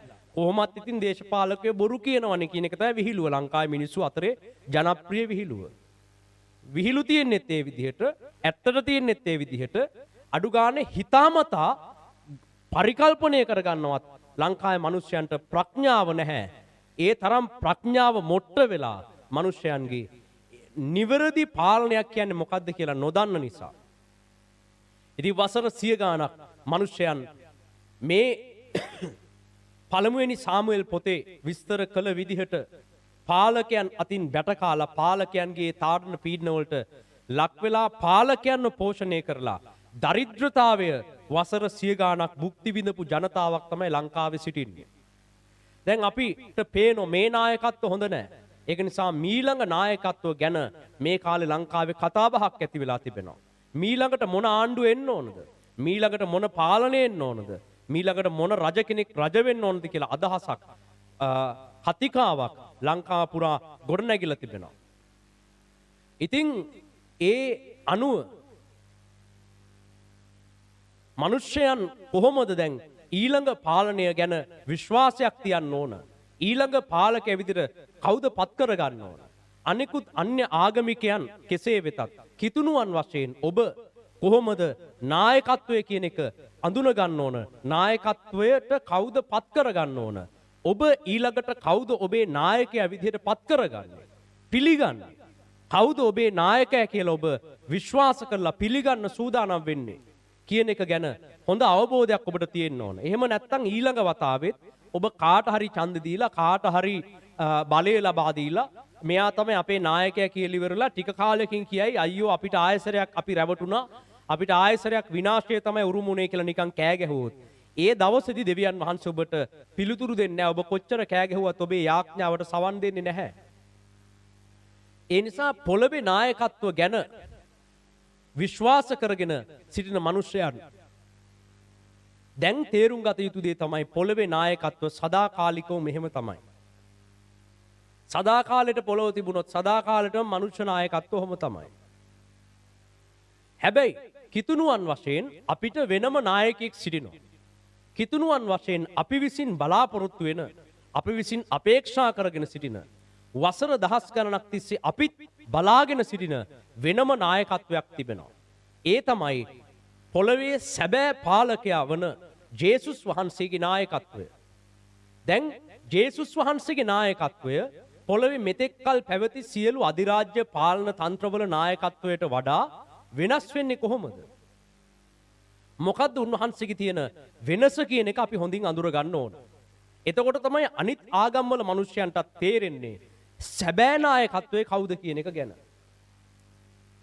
ඇත්තටම නායකයා කොයි වගේ වෙන්න ඕනද කියලා අනිත් ආගම්වල දැන් ලංකාවේ ඉන්න බෞද්ධ මිනිස්සුන්ට කිසිසේත්ම අදහසක් නැහැ.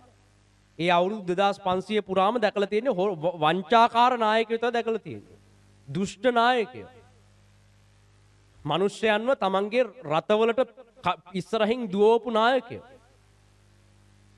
මිනිසුන් එකතු කරලා යුද්ධයට යවලා තමන් මාලිකාවල හැංගිලා හිටපු නායකයෝ. ලංකාවේ හැම රජෙක්ම මැරිලා තියෙන්නේ අන්තිමට යුද්ධයකට ගියා නම්. ලංකාවේ යුද්ධ තිබිච්ච කාලවල රජා මැරුණා නම් ඌ මැරිලා තියෙන්නේ අනිවාර්යෙන්ම හමුදාව ඔක්කොම මැරුවට පස්සේ. ඇයි? ලංකාවේ රජවරු යුද්ධයට ගිහිල්ලා තියෙන්නේ අන්තිමට. ඉස්සරහින් මහා සේනාවක් ඉන්නවා. ඉස්සරහින් හමුදාවක් ඉන්නවා. ඒ හමුදාව මලාට පස්ස තමයි රජා මැරෙන්නේ. ඒක තමයි හැටි. ඒක තමයි ලෝකේ පාලනයේත් හැටි. ලෝකේ රජවරුන්ගේත් හැටි. ලංකාවේ රජවරුන්ගේත් හැටි. ඉතින් ලංකාවේ අතීත ඉතිහාසය ඉඳලම අද දක්වා බැලුවොත් අපිට දකින්න ලැබෙන්නේ අපි හොඳයි උතුම් කියලා හිතාගෙන ඉන්න රජවරු පවා එලෙස තමන්ගේ ජීවිතේ රැක ගැනීම සඳහා කටයුතු කරපු පාලකයන් පිරිසක්. හැබැයි අපි දැන් තේරුම් ගන්න ඕන කිතුණුවන් වශයෙන්. දැන් ක්‍රිස්තියානි අයනේ ජේසුස් වහන්සේ වඳුරන්නේ. ඒ නිසා ක්‍රිස්තියානි අය දැනගන්න ඕන ජේසුස් වහන්සේගේ නායකත්වය කෙබඳු එකක්ද කියන එක. ජේසුස් වහන්සේගේ නායකත්වය අඳුනගනිද්දී තමයි ඔබට පැහැදිලි වෙන්නේ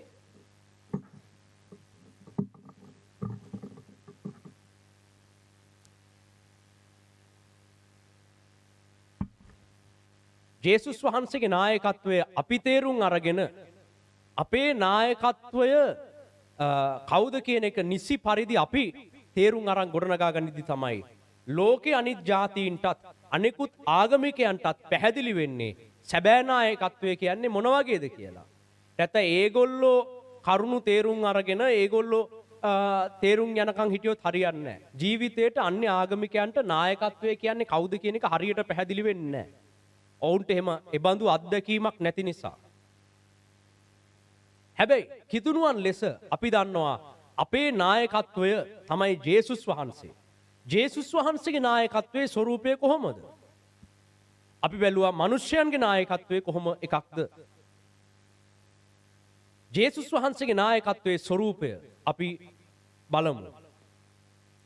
ඕනම යුද්ධකදී මිනිස්යන්ට පෙරටුවෙන් ජේසුස් වහන්සේ තමයි ගමන් කරන්නේ. සියලු ආත්මික යුද්ධවලදී අපිට පෙරටුවෙන් අපේ නායකත්වයේ සිටින බව අපි තේරුම් ගන්නට අවශ්‍යයි. ජේසුස් වහන්සේගේ නායකත්වයේ කොයි වගේද කියලා තේරුම් ගැනීමට ඊශ්‍රායල් ජාතියේ දෙවියන් වහන්සේගේ හදවතට එකඟ ලෙස රජකම් කරපු නායකයන්ගේ ඒ නායකත්ව ක්‍රියාමාර්ග වටහා ගැනීම ඊටාම වැදගත්. ජේසුස් වහන්සේ පැමිණෙන්නේ දාවිද්ගේ වංශයෙන්. ජේසුස් වහන්සේ දාවිද්ගේ වංශයෙන් පැමිණෙන්න හේතුවක් තිබෙනවා. ඇත්තටම බැලුවොත් දාවිද් කියන රජතුමා ඊශ්‍රායල් ජාතිය හසුරුවනු ලැබුවේ, පාලනය කරනු ලැබුවේ දෙවියන් වහන්සේගේ හදවතට එකඟ ධර්මිෂ්ඨ සිතකින් යුක්තව. එම නිසා ජේසුස් වහන්සේගේ අනාගත නායකත්වයේ කොයි ආකාර එකක් වේද කියලා තේරුම් ගැනීම සඳහා අතීත ඊශ්‍රායලයට දාවිද් විසින් ලබා දුන නායකත්වය තේරුම් ගැනීම ඊටාම වැදගත්.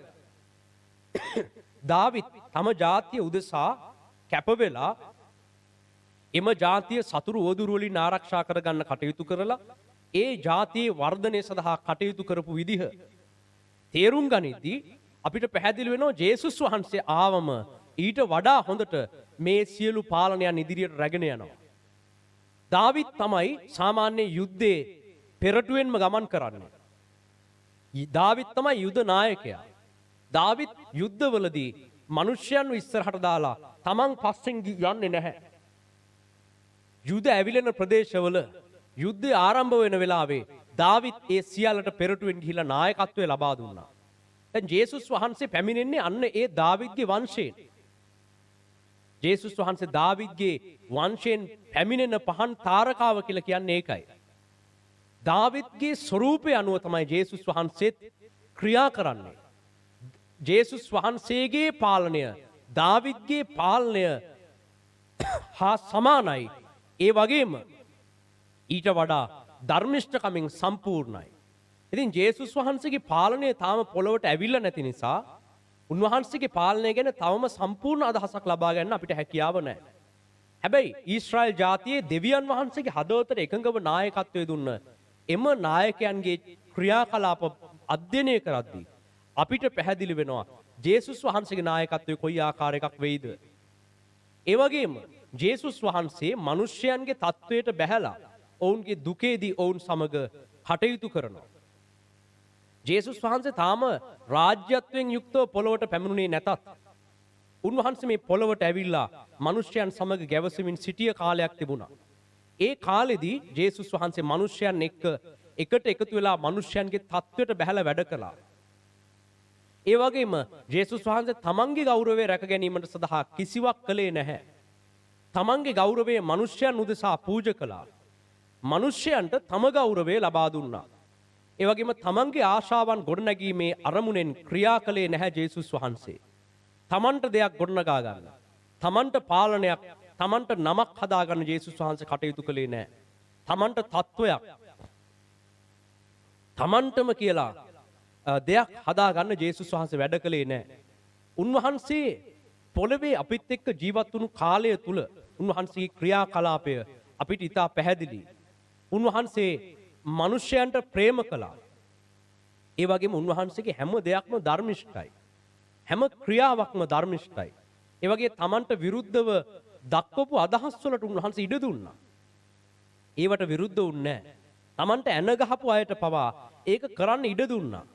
ඔවුන්ට ශාප කළේ නැහැ. ඔවුන්ට විරුද්ධව තම බලය පාවිච්චි කළේ නැහැ.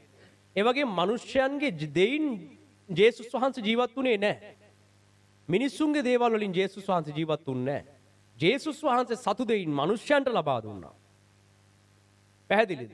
ඒ නිසා දැන් මේ හැම දෙයක්ම බලද්දී අපිට පැහැදිලි වෙනවා ජේසුස් වහන්සේගේ නායකත්වය පොළොවට කෙතරම් අවශ්‍යද? ශ්‍රී ලංකාවට ජේසුස් වහන්සේගේ නායකත්වය කෙතරම් අවශ්‍යද? අපේ ජීවිතවලට උන්වහන්සේගේ නායකත්වය කෙතරම් අවශ්‍යද? උන්වහන්සේ තමයි ධර්මිෂ්ඨ පාලකයා, නායකයා. දැන් අපි කිසි කෙනෙක්වත් මේ කිතුණු සභාවන් වල අපි සේවය කරගෙන ගියාට අපි සැබෑ නායකයෝ නෙමෙයි. අපි නායකයෝ නෙමෙයි. අපි දෙවියන් වහන්සේගේ නියෝජිතයන් විදිහට ඔබට මඟ පෙන්වන්න ස්වල්ප කලකට ඇවිල්ලා තිබුණත් අපි හරි නායකයෝ නෙමෙයි. අපිට නායකයෝ කියලා කියා ගන්නත් බෑ. ජේසුස් වහන්සේ ඉදිරියේ අපි අපේ නායකත්වයෙන් ඇති වැඩක් නැහැ. ඒ වගේම උන්වහන්සේ තමන් සතු දෙයින් මිනිසයන්ට දුන්නා. දුර්වල අයව තම ශක්තියෙන් උන්වහන්සේ රැකගත්තා.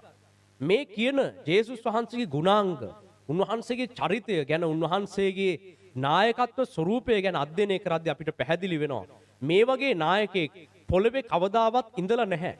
පොළවේ කිසිම කෙනෙක් මෙබඳු නායකත්වයක් අත්දැකලා නැහැ. ලාංකිකයන් මෙබඳු නායකත්වයක් අත්දැකලා නැහැ. හැබැයි උන්වහන්සේ තමයි සැබෑ නායකයා, පාලකයා, රජතුමා.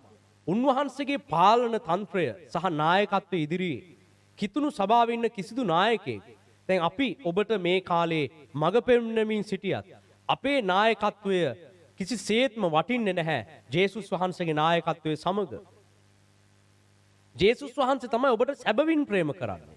ඒ වගේම ජේසුස් වහන්සේ ඔබගෙන් කිසිවක් අපේක්ෂා කරන්නේ නැහැ. ජේසුස් වහන්සේ ඔබගේ කිසි දෙයක් ලබා ගන්න එන්නෙත් නැහැ. උන්වහන්සේ සතු දෙයින් ඔබට උන්වහන්සේ ලබා දෙනවා. උන්වහන්සේ තමන්ගේ ගෞරවය උදෙසා තමන්ට දෙයක් ගොඩනගා ගැනීමට කිසිසේත්ම කටයුතු කළා නැහැ. අපිත් බොහෝ කාලවල අනුන විදිහට අපිට දේවල් ගොඩනගා ගැනීමට කටයුතු කරලා තිබෙනවා. ඒ වුණාට ජේසුස් වහන්සේගේ නායකත්වයේ ඊට හාත්පසින් වෙනස්. සමහර විට අපිට මිනිස්යන්ගේ දුක් කරදරවලදී ඔවුන් සමගම ඉඳලා ඔවුන්ට උපකාර කරන්න බැරි වෙන බොහෝ විට අපේ සේවය සීමිතයි. හැබැයි ජේසුස් වහන්සේගේ නායකත්වය අසීමිතයි. උන්වහන්සේ ඔබ එකිනෙක කෙනා ගැන වෙන වෙනම පෞද්ගලික අවබෝධයක් තිබෙනවා. ඔබ එකිනෙක කෙනා ගැන පෞද්ගලික හැඟීමක් තිබෙන උන්වහන්සේට. ඔබ එකිනෙක කෙනාව නමින් හඳුනන උන්වහන්සේ. ඔබ එකිනෙක කෙනාට ප්‍රේම කරනවා. ඔබ එකිනෙක කෙනාගේ තත්වයට එකවරම උනත් බැහැලා එකිනෙක කෙනා එක්ක සාකච්ඡා කරලා එකිනෙක කෙනාට අවශ්‍ය පිළිතුර ලබා දිය හැකි කෙනෙක් තමයි ජේසුස් වහන්සේ. උන්වහන්සේගේ බලය අසීමිතයි. ඒක දෙවියන් වහන්සේගෙන් ලැබපු බලයක්. උන්වහන්සේගේ පාලන තන්ත්‍රය ඊටාම ධර්මිෂ්ඨයි. දෙවියන් වහන්සේගේ පාලනය වගේම තමයි. ධර්මිෂ්ඨයි. අධර්මිෂ්ඨකම් නැහැ. වංචාව හෝ බොරුව හෝ බොරු පොරොන්දු හෝ වංචාකාරී බොරුකාර දේවල් ජේසුස් වහන්සේ තුල නැහැ. උන්වහන්සේගේ පාලනය තමයි පාලනය. දැන් කිතුණුවන් වශයෙන් අපි බලන්න ඕන සැබවින්ම අපි අපේ නායකත්වයේ විදිහට කාවද තෝරගන්න. අපි නැවත වතාවක් පොළවේ මිනිස්සෙක්ව නායකයෙක් විදිහට තෝර ගැනීම සඳහා බලාගෙන ඉන්නවද? එහෙම නැත්නම් ගීතාවලිය පොතේ 23 වෙනි පරිච්ඡේදයේ විස්තර වෙලා තිබෙන පරිදි අපිට සැබවින් ප්‍රේම කරන අපට පෙරටුවෙන් යන අපිට නායකත්වය ලබා දෙන සැබෑ නායකයාව මෙතෙන් පටන් අපේ නායකයා විදිහට පිළිගන්නවද? උන්වහන්සේ භෞතික ලෝකයේ සීමාවලනුත් එපිට උන්වහන්සේට පොළවත් ස්වර්ගත් එක වගේ. මානසික පොළවත් ඒ වගේම මේ භෞතිකව ඇසට පෙනෙන පොළවත් ආත්මික ලෝකත් උන්වහන්සේට එක වගේ. ජේසුස් වහන්සේ පොළවේ භූමික දේ ගැනත් දන්නවා. ඉහළින් තිබෙන ආත්මික තලය ගැනත් උන්වහන්සේ දන්නවා. ස්වර්ගීය ස්තර ගැනත් දන්නවා. ආත්මික තලවල තිබෙන අනෙකුත් කලාප ගැනත් උන්වහන්සේ දන්නවා. පොළවත් ස්වර්ගත් උන්වහන්සේට එක වගේ. උන්වහන්සේට ස්වර්ගයේ සහ පාතාලයේ පොළවේ යතුරු උන්වහන්සේ ගාව තිබෙනවා. උන්වහන්සේට ඕනම දෙයක් කරන්න අවසරය තිබෙනවා. උන්වහන්සේ අදටත් ජීවමානයි. ඒක තමයි වැදගත්ම දේ. උන්වහන්සේ ජීවත් වෙනවා. උන්වහන්සේ අප උදෙසා පොළවට ඇවිල්ලා මියගිය නමුත් දින 3කින් උත්ථානය වෙලා දැන් ජේසුස් වහන්සේ ජීවමානයි. ඒ නිසා තමයි ජේසුස් වහන්සේගේ ජීවමාන රාජධානිය පැමිණෙන තුරු අපි බලා සිටිනවා කියලා කියන්නේ. ඒ තමයි පාලකයා. පොළවේ පාලකයා තමයි ජේසුස් වහන්සේ. මේ පොළවට රජ කෙනෙක් අවශ්‍යයි. පොළවට අවශ්‍ය රජ කෙනා තමයි ජේසුස් වහන්සේ. කොහොමත් මතු අනාගතයේදී පාලන තන්ත්‍රයේ ජේසුස් වහන්සේට ඇරෙන්න වෙන කාටවත් යන්නේ නැහැ. ස්වල්ප කලකින් උන්වහන්සේ රාජ්‍යත්වයට එන්න නියමිතයි. දැන් පටන් උන්වහන්සේගේ පාලනය පිළිගෙන මිනිසයන්ගේ පාලනය ගැන විශ්වාසයක් තියන්නේ නැතුව ජේසුස් වහන්සේගේ පාලනයට දැන් පටන් තම ජීවිත කැප කර ගන්න කැමති කවුද? ඔබගේ ආගම, ජාතිය, භාෂාව නෙමේ ප්‍රශ්නේ. කවුද ඔබේ නායකයා? ඔබේ රාජ්‍යයේ පාලකයා කවුද? ඔබ විසින් පිළිගන්න නායකයා කවුද? තවදුරටත් මේ මිනිස්සුන් ඔබ පාලකයෝ විදිහට තියාගන්නවද? මේ පොළවේ රජවරු වසර දහස් ගාණක් අපිට රජවරු ගැන අත්දැකීම් තිබෙනවා. අධිරාජ්‍යයන් ගැන අත්දැකීම් තිබෙනවා. ජනාධිපතිවරු ගැන අත්දැකීම් තිබෙනවා. ඉතින් ඔබ මොන ආගමේද කියන එක මෙතන ප්‍රශ්නයක් නෑ. ඔබ දැන් මේ පොළවේ මිනිස්සු ගැන විශ්වාස කරලා තවදුරටත් වැඩ කරනවද? මේ මිනිස්සු මේ ලෝකෙට යහපතක් කරයි කියලා හිතනවද? මේ මනුෂ්‍ය පාලන කවුරු හරි කෙනෙක් ඇවිල්ලා අපිට උදව් කරලා අපි වෙනුවෙන් වැඩ කරයි කියලා හිතනවද? අපි වෙනුවෙන් වැඩට එයි කියලා හිතනවද? අපිට සේවය කරන්න ඊළඟ ජනාධිපති එයි කියලා හිතනවද? දැන් අපි බලන් හිටපු ජනාධිපතිවරු එහෙම කළාද? ඔවුන් හැම කෙනෙක්ම තමන්ගේ පවුල්, තමන්ගේ ගන්බිම්, තමන්ගේ ඥාති මිත්‍රයන් පෝෂණය කරගත්තා මිසක් තමන්ට නමක්, තමන්ට තත්වයක්, තමන්ටම කියලා දේවල් ගෞරවය ගොඩනගාගෙන තමන්ට බෝඩ් ගහගත්තා මිසක් කවුද මිනිස්සු ගැන හිතලා වැඩ කරේ? ලංකාවේ ආර්ථිකය වැටිලා ඒ වුණාට රජවරු වැටිලා නැහැ. හැබැයි මේ රජවරු කැමතිද තමන් සතු දෙය බෙදා ගන්න? එදා ජේසුස් වහන්සේ තමන්ට කන්න තිබුණ එක බෙදාගත්ත මිනිස්සු අතරේ. එක දවසක් 5000ක් රැස්වලා ඉන්න වෙලාවක ජේසුස් වහන්සේගේ දේශනයක් අහන්න. හවස් වුණා දේශනේ ඉවර වෙද්දී. ජේසුස් වහන්සේ කතා කරලා ඉවර වෙනකොට හවස් වුණා. ඊළඟට ගෝලියෝ කිව්වා එහෙමනම් අපි දැන් මේ කට්ටියව යවමු. දැන් රෑබෝ වීගෙන එනවා. ඒගොල්ලන්ට ගෙවල් වලට යන්න යවමු කියලා කිව්වා. හැබැයි ජේසුස් වහන්සේ කිව්වා නෑ මේගොල්ලෝ යවුවොත් දැන් මෙයාලට කෑම නැති වෙනවා. ඒ නිසා ඔයාලා ළඟ තියෙන දෙයකින් මේ 5000ට කන්න දෙන්න කියලා කිව්වා. ගෝලියෝ කිව්වා නෑ එහෙම කන්න දෙන්න දෙයක් නෑ. අපිට කන්න නම් දෙයක් තියෙනවා. අපි කීප දෙනාට ඔබ වහන්සේලාත් කෑම තියෙනවා, අපිටත් තියෙනවා, අපිට කෑම ටිකක් තියෙනවා, රොටි තියෙනවා, මාළු ටිකක් තියෙනවා. ඉතින් අපිට කන්න පුළුවන් මේගොල්ලන්ව යවමු. 5000කට කොහොමද කන්න දෙන්නේ කියලා ඒ ගෝලියෝ කිව්වා. ඒ වෙලාවේ ජේසුස් වහන්සේ තමන්ට කන්න තිබුණු දේ අරගෙන දෙවියන් වහන්සේ ඉදිරියේ කිව්වා මම මේක තනියම කන්නේ නැහැ, මම මේක පූජා කරනවා, මේ සියලු දෙනා එක්ක මට මේක කන්න ඕන, ඔබ වහන්සේකට ආශිර්වාද කරන්න කියලා දෙවියන් වහන්සේගෙන් ඉල්ලුවා. දෙවියන් වහන්සේකට ආශිර්වාද කළා 5000කට කන්න. එතන කොහොමද මේ 5000කට කන්න හාස්කම සිද්ධ වුනේ? ඇයි දැන් අපි පිඟානක් උස්සලා තියෙනව වැඩි කරන්නේ කොට වැඩි වෙන්නේ නැත්තේ? දැන් මිනිස්සු අහන ඒ දවස්වල 5000කට ජේසුස් වහන්සේ දුන්නා නෑ. ඔයාලට දැන් 5000කට දෙන්න බැරිද? ඔයාලටත් බැරිද එහෙම වට්ටියක් උඩට උස්සලා බ්ලෙස් කරව ගන්න? දැන් බ්ලෙස් කරව ගන්න බැරි ඇයි? හේතුව මොකක්ද? ජේසුස් වහන්සේගේ හදවතට දෙවියන් වහන්සේ බ්ලෙස් කරේ. සමහර විට ජේසුස් වහන්සේ හිතන්නේත් නැතුව ඇති මේක වැඩි වෙයිද නැද්ද නෙමෙයි. ජේසුස් වහන්සේගේ හදවතින් උන්වහන්සේ කිව්වේ මොකද්ද? මට කන්න තිබෙන දේ මම බෙදා ගන්න යනවා. මට මේක දැන් මට නම් කන්න තියෙනවා. හැබැයි මේ මිනිස්සු 5000ක් බඩගින්න ඉන්න අතරේ මම මේක කන්නේ කොහොමද? දෙවියන් වහන්සේ ඔබ වහන්සේ කැමතිසේක් නම් මෙන්න මේක වැඩි කරලා දෙන්න කියලා උන්වහන්සේ ඉල්ලුවේ. අන්නේ ඉල්ලීමට දෙවියන් වහන්සේ පිළිතුරු දුන්නා. මැජික් එකක් කළා නෙමෙයි. Tamanට කන්න තිබුණු දේ මිනිස්යන් අතරේ බෙදා දුන්න නායකයෙක් ජේසුස් වහන්සේ. දැන් අපේ එවුන් එහෙම කරයිද? දැන් ඉන්න රජවරු Tamanට කන්න තියෙන දේ පිස්සුද? තමන් සවාරි යනවා, තමන් රටවල් වල යනවා, තමන්ගේ පවුලේ අයට උපරිම සැප. තමන්ගේ දරුවෝ කන්න බොන්නේ එක වේලකට සමහර අයට කෑමට බීමට රුපියල් 50000 ලක්ෂ 2-3 යනවා. සමහර අයගේ ගෙවල් වලට මාසෙකට රුපියල් කෝටිය පන්නලා. ඉතින් ලංකාවේ ජනතාවට එහෙම අවබෝධයක් නැහැ. වසර 2500ක ඉතා උතුම් ඉතිහාසය තුල දැකලම තිබෙන්නේ ඒ වගේ දුෂ්ට තම දේ ඉටු කරගන්න කටයුතු කරපු රජවරුම තමයි ලංකාවේ 2500ක ඉතිහාසය දැකලම තියෙන්නේ. ඉතින් ලංකාවට ප්‍රෞಢ ඉතිහාසයක් තියෙනවා අවුරුදු 2500ක. ඉතින් ඒක නිසා ඔවුන්ට අදහසක් නැහැ රජ කෙනා ධර්මිෂ්ඨ වුණොත් මොන වගේ වේද කියලාවත්. හිටපු ඔක්කොම රජවරු තමන්ට පෙරටුවෙන් යවන්න මිනිස්සු කැඳව ගත්ත. යුද්ධෙදි තමන් රැකිලා අහිංසක මිනිසයන්ගේ දරුවන්ව යුද්ධෙට යවලා නැසිලා සේනාව ලක්ෂ ගාණක් මැරෙනකන් තමන් මාලිගා අස්සේ බලකොටු අස්සේ හැංගිලා හිටපු රජවරු තමයි ලංකාවේ හිටියේ. අදටත් එහෙමයි. හැබැයි අන්තිමට ගෞරවය තමන්ගේ ඇඟේ ගා ගන්නවා. මම තමයි ගොඩ දැම්මේ. මම තමයි කරේ. දැන් ලංකාවේ යුද්ධයක් තිබුණා. වසර 30 ගාණක් ලංකාවේ මිනිස්සු ලංකාවේ අහිංසක මිනිස්යන්ගේ දරුවන් ජීවිත පරිත්‍යාග කළා. යුද්ධය කරලා නිම කළා. හැබැයි කවුද අන්තිමට ගෞරවය තියාගත්තේ? ගෞරවය අරගත්තේ කවුද? යුද්ධේ දිනපු එකේ ගෞරවය. ඒකෙන් ලැබුණු සියලු වරප්‍රසාද. ඒකෙන් ලැබපු ආදායම්. ඒ ඔක්කොම කාටද? ඒ ධනය කාගේ අතටද ගියේ? ලංකාවේ යුද්ධ කරපු මිනිස්යන් අතට ගියාද? ලංකාවේ අහිංසක මිනිස්සුන්ගේ දරුවෝ යුද හමුදාවට ඇවිල්ලා ජීවිත පරිත්‍යාග කළා.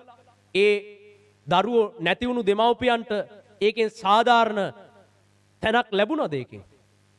කිසි සතපහක දෙයක් ලැබිලා නැහැ. පාලකයෝ ඒකෙන් තව බලවත් වුණා. ඒ ලැබපු ගෞරවය තුලින් තමන්ගේ පවුල් තමන්ගේ දේවල් නඩත්තු කරගත්තා. වර්ධනය කරගත්තා. තමන් සැපවත් වුණා. තමන් ලෝකයේ පුරා සවාරි ගියා. තමන් සතු දේ බෙදා ගන්න නායකයෝ ලංකාවේ මිනිස්සු දැකලා නැහැ තාම. හැබැයි ශ්‍රී ලාංකිකයන් තේරුම් ගත යුතු ඉතා වැදගත් දෙයක් තිබෙනවා. තමන් සතු දේ බෙදා ගන්න අපිට ප්‍රේම කරන නායකයෙක් සිටිනවා. ලාංකිකයන්ට ඒ නායකත්වය ගැන අවබෝධයක් නැහැ. හැබැයි කිතුණුවන්ට ඒ නායකත්වය ගැන හොඳ අවබෝධයක් තිබෙනවා. හැබැයි ඒ කිතුණුවනුත් ඒ නායකත්වයේ පැත්තක දාලා ගිහිල්ලා මේ ලංකාවේ වෙන නායකත්ව පවුල් වලට වෙන මනුෂ්‍ය නායකත්ව ගැන විශ්වාස කරලා වැඩ කරන්න ගියොත් ඔබ වැළපෙන දවසක් එනවා.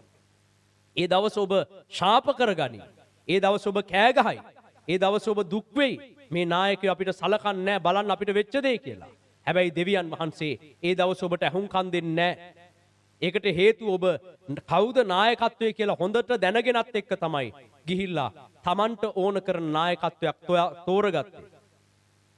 ජේසුස් වහන්සේගේ නායකත්වය, උන්වහන්සේ අපිට දෙන නායකත්වය ගැන, උන්වහන්සේ අපිට දෙන මඟ පෙන්වීම තුලින් අපි අපේ නායකයා විදිහට ජේසුස් වහන්සේ අපිව රැගෙන යන විදිහ ගීතාවලිය 23 ලියා තිබෙනවා.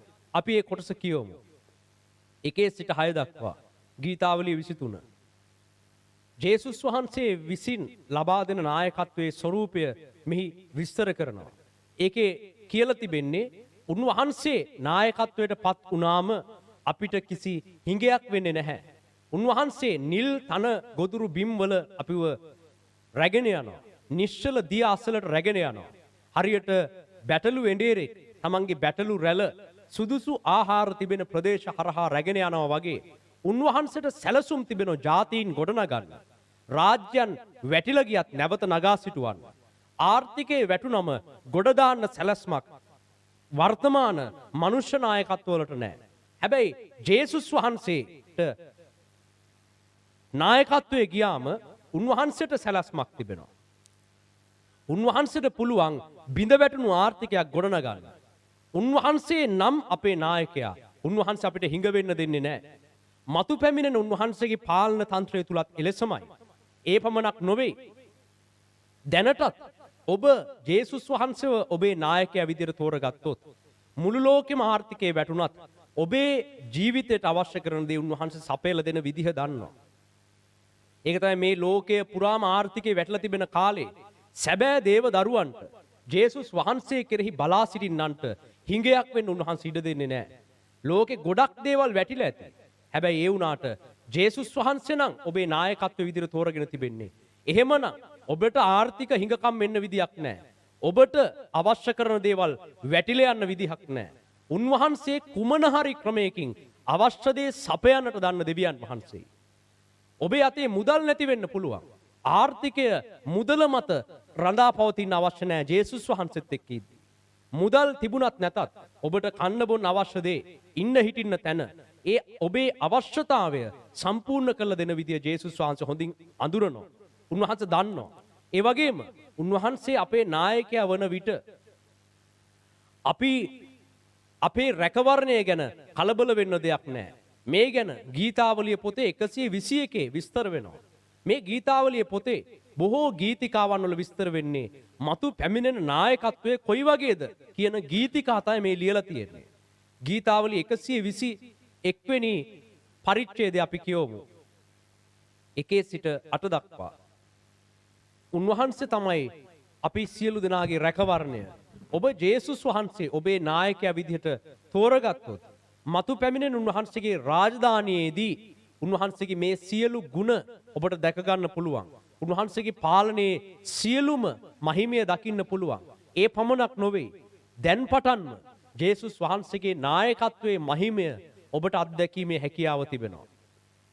ඒ නිසා දැන් ඔබ හොඳින් කල්පනා කළ යුතුයි. ක්‍රිස්තියානි අය ඔබ නායකයා විදිහට පිළිගන්නේ කවුද? තවදුරටත් ලෝකේ මිනිස්සෙක්ව ලෝකේ පාලන තන්ත්‍රයක් ඔබේ නායකත්වයේ විදිහට තෝරගන්නද ඔබ සූදානම් වෙන්නේ? එහෙම නැත්නම් ඔබේ රජතුමා ජේසුස් වහන්සේ ලෙස පිළිගෙන උන්වහන්සේ පමණක් සෑහේ කියලා උන්වහන්සේගේ අතට බාර වෙන්න කී දෙනෙක් කැමතිද? ක්‍රිස්තියානි අය තමන්ගේ නායකයා ගැන දැනදැනත් වෙන මනුෂ්‍ය පාලනවලට ගියෝති ලෝකේ අනිකුත් මිනිස්යන්ට කිසිසේත්ම සැබෑ නායකයා කවුද කියන එක කොහොමත් අඳුර ගන්න වෙන්නේ නැහැ. ඒ නිසා කිතුණුවන් වශයෙන් ඔබ අඳුරනෝ ජේසුස් වහන්සේව. ඔබ දන්නෝ ජේසුස් වහන්සේගේ නායකත්වයේ තිබෙන විශිෂ්ටත්වය. උන්වහන්සේ කෙතරම් අපිට ප්‍රේම කරමින් නායකත්වය ලබා දෙන ධර්මිෂ්ඨ රජ කෙනෙක්ද කියන එක අපි දන්නවා. ඒ නිසා දැන් ඔබ තීරණයකට පැමිණෙන්න. ඔබ ආයේ ඡන්දේ කාලවලදී ආයේ ඔබ ලෝකේ නායකත්ව ගැන විශ්වාස කර කර මේගොල්ලෝ අපිට සලකයි මෙයාලා අපිට මේ පාලන තන්ත්‍රයවත් හොඳට තියෙයි කියලා මිනිස්සු ගැන විශ්වාස කර කර ඉන්න අවශ්‍ය නැහැ. ඒ විශ්වාසයන් අතහැරලා දාන්න. ඒ විශ්වාස වැඩක් නැහැ. ලංකාවේ වුණත් දැන් පටන් මීළඟ නායකත්වයේ සඳහා විවිධ ව්‍යාපාර බිහි වෙලා තිබෙනවා. විවිධ කැම්පේන් ගොඩක් යනවා. ගොඩක් අය එක එක අදහස් දක්වනවා.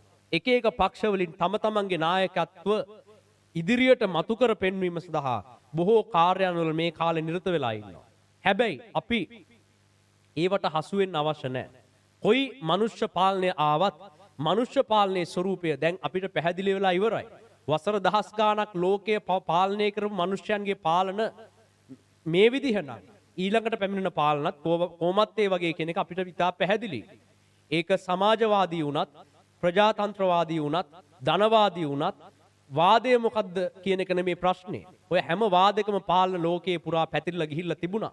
හැබැයි ඒ හැම තැනකම මිනිස්යන්ට දෙවියන් වහන්සේ මෙන් ප්‍රේම කරපු සැබෑවට ධර්මිෂ්ඨ විදිහට යුක්තියෙන් යුක්තව මිනිස්යන්ට සාධාරණ ඊට කරපු පාලන ඇවිල්ලා නැහැ. හැබැයි ජේසුස් වහන්සේ එබඳු පාලකෙක්, එබඳු රජ කෙනෙක්. ඒ නිසා ඔබ දැන් පටන්ම ජේසුස් වහන්සේ ඔබේ රජතුමා විදිහට තෝරගන්න. උන්වහන්සේට ඔබගේ ජීවිතේ බාර කරන්න. අපි මේ මොහොතේ උන්වහන්සේගේ පාමුලට ගමන් කරමු. අපේ නායකත්වය ඊටාම පරිස්සමින් අපි තෝරාගත යුතු දෙයක්. අපිට පාලනය ලබා දෙන අපිව හසුරුවන නායකත්වය කවුද කියන එක ගැන අවබෝධයක් අපිට තිබෙන්නට අවශ්‍යයි. ඒ වගේම ඒ නායකත්වය කියලා කියන්නේ අපේ තෝර ගැනීමක්. අපි තමයි තෝරගන්නේ අපි මේ නායකත්වයට යටත් වෙනවද නැද්ද කියන එක. වසර දහස් ගාණක් ලංකාවේ පවා මිනිස්යන් වැරදි නායකත්ව රැසක් තෝරගෙන තිබෙනවා. බොහෝ අන්‍ය ආගමිකයන් නොදැනුවත්කම නිසා වැරදි නායකත්ව මනුෂ්‍ය පාලනවලට තමන්ගේ ජීවිත බාර කරලා අවුරුදු ගාණක් දුක් විඳලා තිබෙනවා. හැබැයි දැන් අපි ජේසුස් වහන්සේ අපේ නායකයා විදිහට තෝර ගැනීමට මුලින්ම කිතුණුවන් ඉදිරිපත් වෙන්න අවශ්‍යයි. උන්වහන්සේ අපේ නායකයා නම් අපිට අනිත් නායකයන්ගෙන් නැති වැඩක් නැහැ. ඔවුන් මොනවා කළත්, ඔවුන් යහපත කළත්, ඔවුන්ගේ අයහපත වුණත්, ඔවුන් කරන කුමන දේ වුණත් අපි දන්න ඔවුන්ගේ හැටි. දැන් අමුතුවෙන් අපිට ඔවුන්ගේ හැටි දැනගන්න දෙයක් නැහැ. ඔවුන්ට බැන බැන ඉඳලා වැඩකුත් නැහැ. ඔවුන්ට විරුද්ධව කැරලි ගහලා වැඩකුත් නැහැ. අපි ඔවුන්ගේ ස්වරූපය දන්නවා. එබැවින් අපි අපේ නායකත්වයේ ලෙස ජේසුස් වහන්සේට අපේ කැමැත්තෙන් අපේ ජීවිතේ බාර කළ යුතුයි. අපි හැම කෙනෙක්ම උන්වහන්සේගේ පාමුලට ගමන් කරමු. ඔබට නමස්කාර වේවා ස්වාමීන් වහන්සේ. ඔබ අපේ රජු ලෙස අපි පිළිගන්නවා. ඔබ අපේ පාලකයා විදිහට අපි පිළිගන්නවා ජේසුනි. අපි ඔබගේ දිව්‍යමය පාද පාමුලට මේ මොහොතේ පැමිණෙනවා. පොළවේ නායකත්වය කවුද? මේ රටවල් වල අපේ ජන ජීවිතවල නායකයා කවුද කියන එක ප්‍රශ්නයක් මෙතන. එහෙම නැතුව ආගම් වල ප්‍රශ්නයක් නොවේ. මොන ආගම වුණත් කවුද නායකයා? ඔබට ලැබෙන වරප්‍රසාද, ඔබට ලැබෙන අනාගත ජීවිතය මේ හැම දෙයක්ම තීරණය වෙන්නේ ඔබේ නායකයා මත. නායකයා වංචාකාරී නම්, නායකත්වය අධර්මිෂ්ඨයි නම් ඒ රට ගොඩ යන්නේ නැහැ. ඒ ජනතාව හැමදෑම දුක් විඳිනවා. දරිද්‍රතාවයේ තිබෙනවා. ඉහළට එන්න නම්, ශාස්ත්‍රීක වෙන්න නම් සැබෑ නිවැරදි නායකත්වයේ තිබෙන්නම අවශ්‍යයි. දැන් තෝරගන්න කවුද ඔබේ නායකයා කියලා. ඔබට නමස්කාර වේවා දෙවියන් වහන්සේ. මේ මොහොතේ ඔබගේ පාමුලට ඔබේ නායකත්වයේ පිළිගෙන පැමිණ සිටින සියලු දෙනා ඔබට බාර කරනවා ස්වාමීන් වහන්සේ. පොළවට එන්න සිටින, ඒ වගේම පැමිණි හොඳම නායකයා ජේසුස් ක්‍රිස්තුස් වහන්සේ. උන්වහන්සේ හැර වෙන යහපත් නායකත්වයක් නැත. අපි කිසිවෙකුගේ නායකත්ව උන්වහන්සේ සමග සැසඳීමේදී කිසිදු ප්‍රයෝජනයක් නැහැ. අපි හොඳ නායකයන් නොවේ. නුඹලා සියලු දෙනාගේ සැබෑ එකම නිවැරදි නායකත්වය තමයි ජේසුස් වහන්සේ. උන්වහන්සේ නැවත පැමිණෙන තුරු තමයි අපි බලා සිටින්නේ. උන්වහන්සේ නැවත පැමිණෙන කාලය දක්වාම ඒ කාලය අතරතුරෙත් ඔබට නායකත්වයේ දීමේ හැකියාව උන්වහන්සේට තිබෙනවා. හැබැයි එතෙක් යා යුතු ගමන ඇදහිල්ලේ ගමනක්. උන්වහන්සේව නොදක උන්වහන්සේව අදහා යා යුතු ගමනක්. උන්වහන්සේ මුහුණට මුහුණ නැවත හමු වෙන දවස පැමිණෙනවා. ඒ දවසේ අපි අපේ රජුව නැවත දකිනවා. වසර දහස් ගණනක් මිනිසයන් විසින් විනාශයට පත් කරපු පොළව නැවත දෙවියන් වහන්සේගේ ධර්මිෂ්ඨ නායකත්වයේ තුලින් නැවත ගොඩනගන කාලය පැමිණෙනවා. ඔබට නමස්කාර වේවා ස්වාමීන් වහන්සේ, නමස්කාර වේවා ස්වාමීන් වහන්සේ. හලෙලූයා හලෙලූයා. ඔබට නමස්කාර වේවා දෙවියන් වහන්සේ.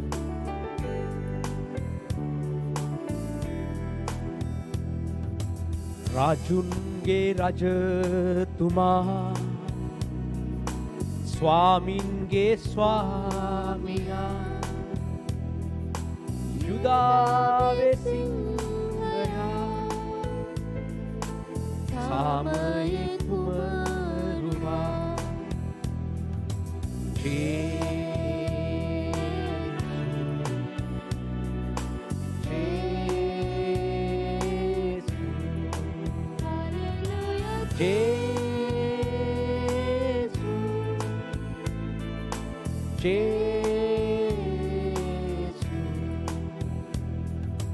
Sharon-hi pushpayai Deeptimattarumai Mantrivarayano Savibala Devidu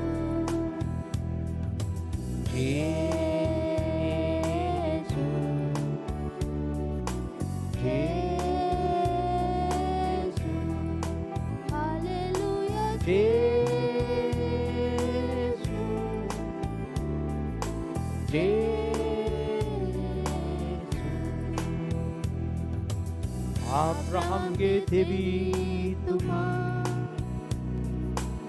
ඊසාක්ගේ දෙවිතුමා, යාකෝබ්ගේ දෙවිතුමා, ඔබ මාගේ රජතුමා.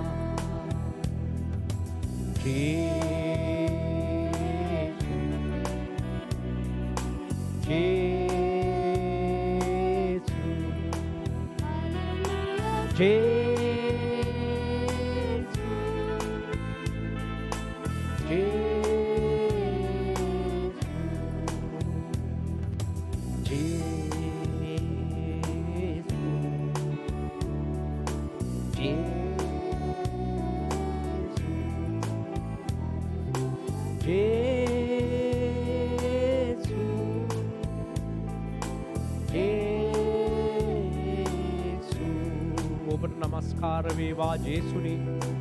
ප්‍රශංසා වේවා. ඔබගේ රාජ්‍ය පැමිණේවා. ඔබගේ රාජ්‍ය පැමිණේවා. අපගේ රජතුමනි, වැඩිය මැනව අපගේ රජතුමනි. Hallelujah hallelujah. අපගේ රජතුමනි, ඔබගේ පාලන තන්ත්‍රය පොළවට ගෙනා මැනව රජතුමනි. ඔබට නමස්කාර වේවා අපගේ රජතුමනි. හලෙලූයා. රජතුමනි, ඔබට ප්‍රශංසා වේවා. සියලු දෙනා ජේසුස් වහන්සේගේ නායකත්වය පිළිගන්න සියලු දෙනා උන්වහන්සේගේ පාමුල නමස්කාර කරන්න. ඔබට ප්‍රේම කරන, ඔබව හඳුනන, ඔබව නමින් අඳුරන රජ කෙනෙක්, ඔබ ගැන දන්න රජ කෙනෙක්, ඔබේ නම හඳුනන, ඔබගේ දුකේදී සැපේදී ඔබ ළඟට එන රජ කෙනෙක්, මේ පොළවේ කිසි කලක නොසිටිය ධර්මිෂ්ඨ රජ කෙනෙක්. ඉබඳු රජ කෙනෙක් ලැබීම තරම් මේ පොළවට වෙන මොන වාග්යක්ද? පොළවේ දහස් ගානක් රජවරු හිටියා. තමන්ට පෙරටුවෙන් යුද සේනාවල් යවලා තම ජීවිත රැකගත්ත, තම ගෞරවය රැකගෙන තමන්ට දේවල් ගොඩනගාගත්ත නායකයෝ සිටියා. හැබැයි මිනිස්යන් වෙනුවෙන්, මිනිස්යන් පාපයට වැටලා විනාශයට ගියපු යුගයක ඒ මිනිස්යන් වෙනුවෙන් මිත්‍රත්වයේ දෑත දිගු කරපු රජ කෙනෙක් ගැන අහලා තියෙනවා. ඒ මිනිස්යන් වෙනුවෙන් තනියම යුද්ධයට ගියපු රජ කෙනෙක්.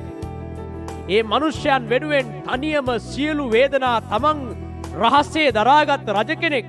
පස්සේ කාලෙක මගේ රටවැසියන් මං කවුද කියලා හඳුනගනී කියන විශ්වාසයෙන් කිසිදු මිනිසෙක් උන්වහන්සේව නොහඳුනගෙන හිටපු දවසක ඔබ සියලු දෙනාගේ වේදනාවන් උන්වහන්සේ මතින් නිම කරපු රජ කෙනෙක් ගැන අහලා තියෙනවද?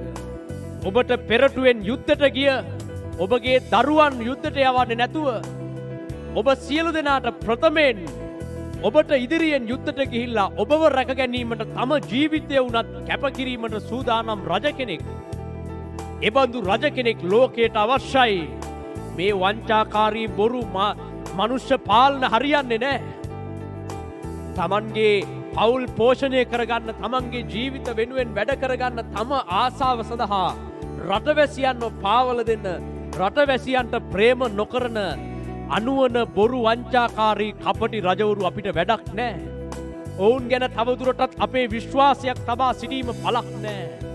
එකම රජ කෙනා ජේසුස්, ජීවමානව සිටින එකම ධර්මිෂ්ඨ පාලකයා, ජීවමානව සිටින එන්නට හැකියාව තිබෙන එකම තැනැන් වහන්සේ ජේසුස්. උන්වහන්සේ මැරුණා, අපි උදෙසා මිය ගියා. නමුත් උන්වහන්සේ දින 3කින් නැගිටලා දැන් අපේ රජතුමා ජීවමාන බව කී දෙනෙක් දන්නවද? අපේ රජු ජීවමානයි. අපේ රජු මේ වෙලාවේ ඉන්නවා. අපිට මොන වෙන රජවරුද? අපිට වෙන මොන ඡන්දද? අපිට වෙන මොන රජවරුද පත් කරගන්න ඕන අපිට? එදා සාමුවෙල්ට මිනිස්සු ඇවිල්ලා කිව්වා අපිට දෙවියන් වහන්සේගේ පාලනය මදි. අපිට මනුෂ්‍ය රජෙක් ඕන කියලා. දෙවියන් වහන්සේ කිව්වා මනුෂ්‍ය රජෙක් දෙන්නම්. හැබැයි ඒ රජවරු ඇවිල්ලා මොනවද කරන්න කියලා කිව්වා. දැන් ක්‍රිස්තියානි සභාවට වෙන රජවරු ඕනද? නුඹලට යුක්තිය ඉටු කරන්න වෙන රජෙක් ඕනද? නුඹලට සාධාරණය කරන්න, නුඹලට රාජ්‍ය වරප්‍රසාද දෙන්න වෙන මනුෂ්‍ය රජෙක් ගැන නුඹලා බලන් ඉන්නවද? කිතුණු සභාව තව තවත් ලෝකේ රජවරු පස්සේ යනවද? ලෝකේ රජවරුන්ට බැල මෙහෙවරකම් කරගෙන ඒ රජවරුන්ගේ පස්සේ ගිහිල්ලා ඒ රජවරුන්ට නුඹලට රාජ්‍ය මහිමය දෙන්න ඕන. කවුද නුඹේ රජ? කිතුණුවන්ගේ රජ කවුද? නුඹේ රජ කවුද? කිතුණුවන්ට තමන්ගේ රජතුමාව අමතක වෙලා තමන්ගේ රජතුමා ඉද්දී තමන්ගේ ජීවිත පෝෂණය කරගන්න අනුවන කපටි රජවරු පස්සේ යන කිතුණුවනි, නුඹලා අඳුරන්නේ නැද්ද නුඹේ රජු කවුද කියලා? නුඹේ රජු ජීවමාන බව නුඹ දන්නේ නැද්ද? ස්වල්ප කලකින් නුඹේ රජු පැමිණෙන බව දන්නේ නැද්ද? දැනටත් නුඹ උන්වහන්සේට යටත් වන්නේ නම් නුඹේ රජුට නුඹව සම්පූර්ණයෙන් නුඹේ ජීවිත බාර කරන්නේ නම් දැනට පවා සියල්ල හැසිරවීමේ අධික බලය නුඹේ රජුට තිබෙන බව නුඹ දන්නේ නැද්ද? පොළවේ සියලු ධන නැමෙන රජු ජේසුස්ය. කිතුණුවනි, කතෝලිකේනි, නුඹ යුක්තිය හිඟා කාගෙන යන්නේ මොන රජවරු පස්සේද? හැරී වරෙන්න නුඹේ රජුගෙන් යුක්තිය ඉල්ලාපන්න. නුඹේ රජුගෙන් ධර්මිෂ්ඨකම සොයාපන්න. පොළවේ විනිශ්චකාරය වූ, පොළවේද ස්වර්ගවලද පාතාලයේද යතුරු ඇත්තා වූ රජු වෙතට හැරී වරෙන්න. නුඹේ රජුව තෝරා ගනින්න. එවිට අන්‍ය ජාතිකයන් පවා, අන්‍ය ආගමිකයන් පවා නුඹේ රජු ඉදිරියේ දනින් වැටෙනවා ඇත. Hallelujah, hallelujah. අන්‍ය ආගමිකයන් රජවරු ගැන නොදන්නා බැවින්, සැබෑ රජුව නොහඳුනන බැවින් මනුෂ්‍ය අනුවන පාලකයන් පසුපස ගොස් විනාශයට යන්නේය. ඔවුන්ට ආලෝකය තවම නැත. නමුත් කිතුණුවනි, නුඹලාට ආලෝකය ප්‍රකාශ වී ඇත. නුඹේ රජු කවුදයි නුඹට කියා ඇත. එබැවින් නුඹ වෙනත් දේවල් වලට සිත් යොමු කරන්නේ මක් නිසාද? නුඹේ පාලකයාව තෝරා ගනින්න. නුඹේ පාලකයා ජේසුස්ය. අපිට ජේසුස් යන වෙන පාලකයන්ගෙන් පලක් නැත. ජේසුස්ට හැර වෙන අයට බය නොවෙල්ලා නුඹලාගේ ප්‍රාණ පමණක් නසන්නට පුළුවන් ලෝකේ අනුවන පාලකයන්ට බය නොවෙල්ලා, නුඹලාගේ හුස්ම දරා සිටින, නුඹලා උදෙසා මැදහත් වුණ, නුඹලාට තමන්ට කන්න තිබෙන දේ පවා නුඹලා අතරේ බෙදා ගන්නට කැමතිව සිටින ජේසුස්ටම බය වෙයල්ලා. හලෙලූයා. උන්වහන්සේගේ රාජ්‍යත්වය නොබෝ දවසකින් පැමිණෙන්නෝය. ස්වාමිවරුන්ගේ ස්වාමියා ඔහුයි. දැනට පොළවේ රජවරුන්ට අවසර ඉඩදී තිබෙන්නේ උන්වහන්සේ. නමුත් උන්වහන්සේ පැමිණෙන දවසේදී සියලු රජවරු තම ඔටුනු කිරුළු බිම දමා උන්වහන්සේගේ ඉදිරියේ දන ගසන්නට යුතු දවස පැමිණෙනවා. බයෙන් වෙවුලන දවස පැමිණෙනවා. අපි රජවරු යයි පොළවේ සැප සම්පත් භුක්ති විඳගෙන මිනිස්යන්ගේ කරවල් මතින් මිනිස්යන්ගේ දුක් වේදනා මතින් මිනිස්යන්ට ඉහළින් වැදබිලා ඉන්න පාලකයන්ව පහතට පෙරලා දමා දෙවියන් වහන්සේගේ පාලනය පොළවට ගේන දවස පැමිණෙනවා. ඒ දවසේ උන්වහන්සේට ප්‍රේම කරලා උන්වහන්සේ තමයි රාජ්‍යත්වයට පැමිණිය යුතු රජ කෙනා කියලා පිළිගෙන එම රාජ්‍යත්වයට පැමිණීම උදෙසා වැඩ කරපු සියලු දෙනා නම කියලා කතා කරලා පස්සෙන් හිටපු අය ඉස්සරහට ගන්න දවස පැමිණෙනවා. ඔවුන් යේසුස් වහන්සේ සමග සිංහාසනවල වාඩි වෙන්න ඕය. ක්‍රිස්තුස් වහන්සේ සමග සදා කාලයට රාජ්‍යකම් කරන්න ඕය. වසර දහසකට මේ පොළොවම ජේසුස් විසින් පාලනය කරු ලබන්න ඕය. උන්වහන්සේ වෙනුවෙන් ජීවිත කැප කළ පොළවේ රජවරුන් ගැන විශ්වාසය නොතබා පොළොව අතහැර ජේසුස්ගේ පාලනය උදෙසා වැඩ කළාය. උන්වහන්සේ සමග සිංහාසනවල ඉඳගන්න ඕය. විනිශ්චයවුන්ගේ අතර දෙනු ලබන්නේය. එය පළමු මලවුන්ගේ නැවත නැගිටීමය. පළමු මලවුන්ගේ නැවත නැගිටීමට පංගුකාරකම ඇත්තා භාග්‍යවන්තයෙක්ය. ඔහුට දෙවන මරණය බලන පාන්නේය. ඔහු ක්‍රිස්තුස් වහන්සේ සමග වසර දහසකට පොළොව පාලනය කරන්නේය. හලෙලූයා හලෙලූයා හලෙලූයා. රජතුමාට යටත් වෙන්න. රජතුමාට නමස්කාර කරන්න. රජතුමාට ආරාධනා කරන්න. හලෙලූයා. උන්වහන්සේගේ පාලනය පැමිණෙනවා. නැවත උන්වහන්සේ යෙරුසලමට ඇතුල් වෙනවා. එදා දාවිත් දසදහසක් මරා පැමිණෙද්දී දසදහසක් යුද්ධයෙන් පරාජය කොට යෙරුසලමට ඇතුල් වෙද්දී තාලපත් අතින්ගත් ස්ත්‍රීන් උන්වහන්සේට වැද නමස්කාර කොට දාවිත්ව යෙරුසලමට පිළිගත්තේ යම්සේද නැවත දාවිත්ගේ වංශයෙන් පැමිණෙන රජතුමාව යෙරුසලම පිළිගන්නවා. යෙරුසලම උන්වහන්සේව පිළිගන්නවා. ස්වල්ප කලකට උන්වහන්සේව පිළිගෙන නොසිටින නමුත් යෙරුසලම ජේසු ඉදිරියේ යටත් වෙනවා. Hallelujah hallelujah. ඇන්න අය අඬා වැළපෙනවා. කුමන්ත්‍රණය කළ අය අඬා වැළපෙනවා. යෙරුසලම නැවත ජේසුව පිළිගන්නවා. හලෙලූයා. ඔබට නමස්කාර වේවා. දාවිද්ගේ නුවර දාවිද්ගේ සිංහාසනේ ජේසු නැවත ඉඳගන්නවා. හලෙලූයා. අවුරුදු 1000කට නැවත ඊශ්‍රායලය ලොව බල සම්පන්න රාජ්‍ය වෙනවා. ජේසුස් වහන්සේගේ පාලනය ඊශ්‍රායලු බලා සිටින පාලනය ඔවුන්ට පැමිණෙනවා. ලෝකයේ පුරා විසිරුණු ඊශ්‍රායල් ජනතාව නැවත කැඳවනු ලබනවා. විනාශයට කැපකරන ලද ජාතිය නැවත ජේසු සමග නැගී සිටිනවා. Hallelujah hallelujah. දාවිද්ගේ නැවත පැමිණීම සිදුවෙනවා. හලෙලූයා. හබාලේ හා තෙලෙහෙමෙන කෙලේ. ජාතීන් අතරේ විසුරුවන ලද ඊශ්‍රායල් දරුවනි නුඹලගේ රජු පැමිණෙනවා. අනාගත වක්තෘවරුන් නුඹලට කියපු රජු පැමිණෙනවා. එම සමාදානයේ කුමරු පැමිණෙනවා. දාවිත් නැවත පැමිණෙනවා කියා නුඹලගේ අනාගත වාක්‍ය පොත්වල ලීවා නොවේද? දාවිත් නැවත පැමිණෙනවා. නුඹලා අන්‍ය ජාතිකයන් අතරේ දුක් විඳිමින් බලා සිටින්න නුඹලගේ රජු පැමිණෙන තුරු නොවේද? දාවිත් නැවත පැමිණෙනවා. උන්වහන්සේ රාජ්‍යත්වයේ පොළොව මුළුල්ලේ රැගෙන යනු ලබනවා. එබැවින් පොළවේ පාලකයන්ගෙන් අපිට කම් නැත. ඔවුන්ගෙන් අපිට කමක් නැත. අපිට ප්‍රයෝජනයක් නැත. ජේසුස් යන පාලනයටම යටහත් වෙයල්ලා. කිතුනුවනි කතෝලිකේනි ජේසුස්ව රජු ලෙස පිළිගනිල්ලා. අබාලේ හා තෙලේ ඉලි හා තෙලෙ හෙබේලේ ඉලි කාතෙලේ හමානේ හලා හා තෙලේ. උන්වහන්සේ රජු. හලෙලූයා. හබාලේ අවදුරටත් උන්වහන්සේ කුරුසේ දුක් විඳින සාමාන්‍ය මනුෂ්‍යයෙක් නොව උන්වහන්සේ රජු. නුඹගේ ගවලනේ සිටින ජේසු බිලිදා නොව උන්වහන්සේ පොළවේ රජු. උන්වහන්සේ රජු ලෙස පිළිගනිල්ලා. හලෙලූයා හලෙලූයා හලෙලූයා හලෙලූයා. ඔබට නමස්කාර වේවා නමස්කාර වේවා නමස්කාර වේවා දෙවියන් වහන්සේ. රාජුන්ගේ රජතුමා ස්වාමින්ගේ ස්වාමියා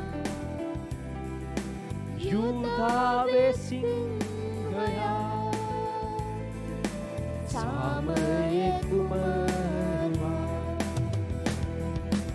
රාජුන්ගේ රජතුමා ස්වාමින්ගේ ස්වාමියා යුදාවේ සිංහයා සාමයේ කුමරුවා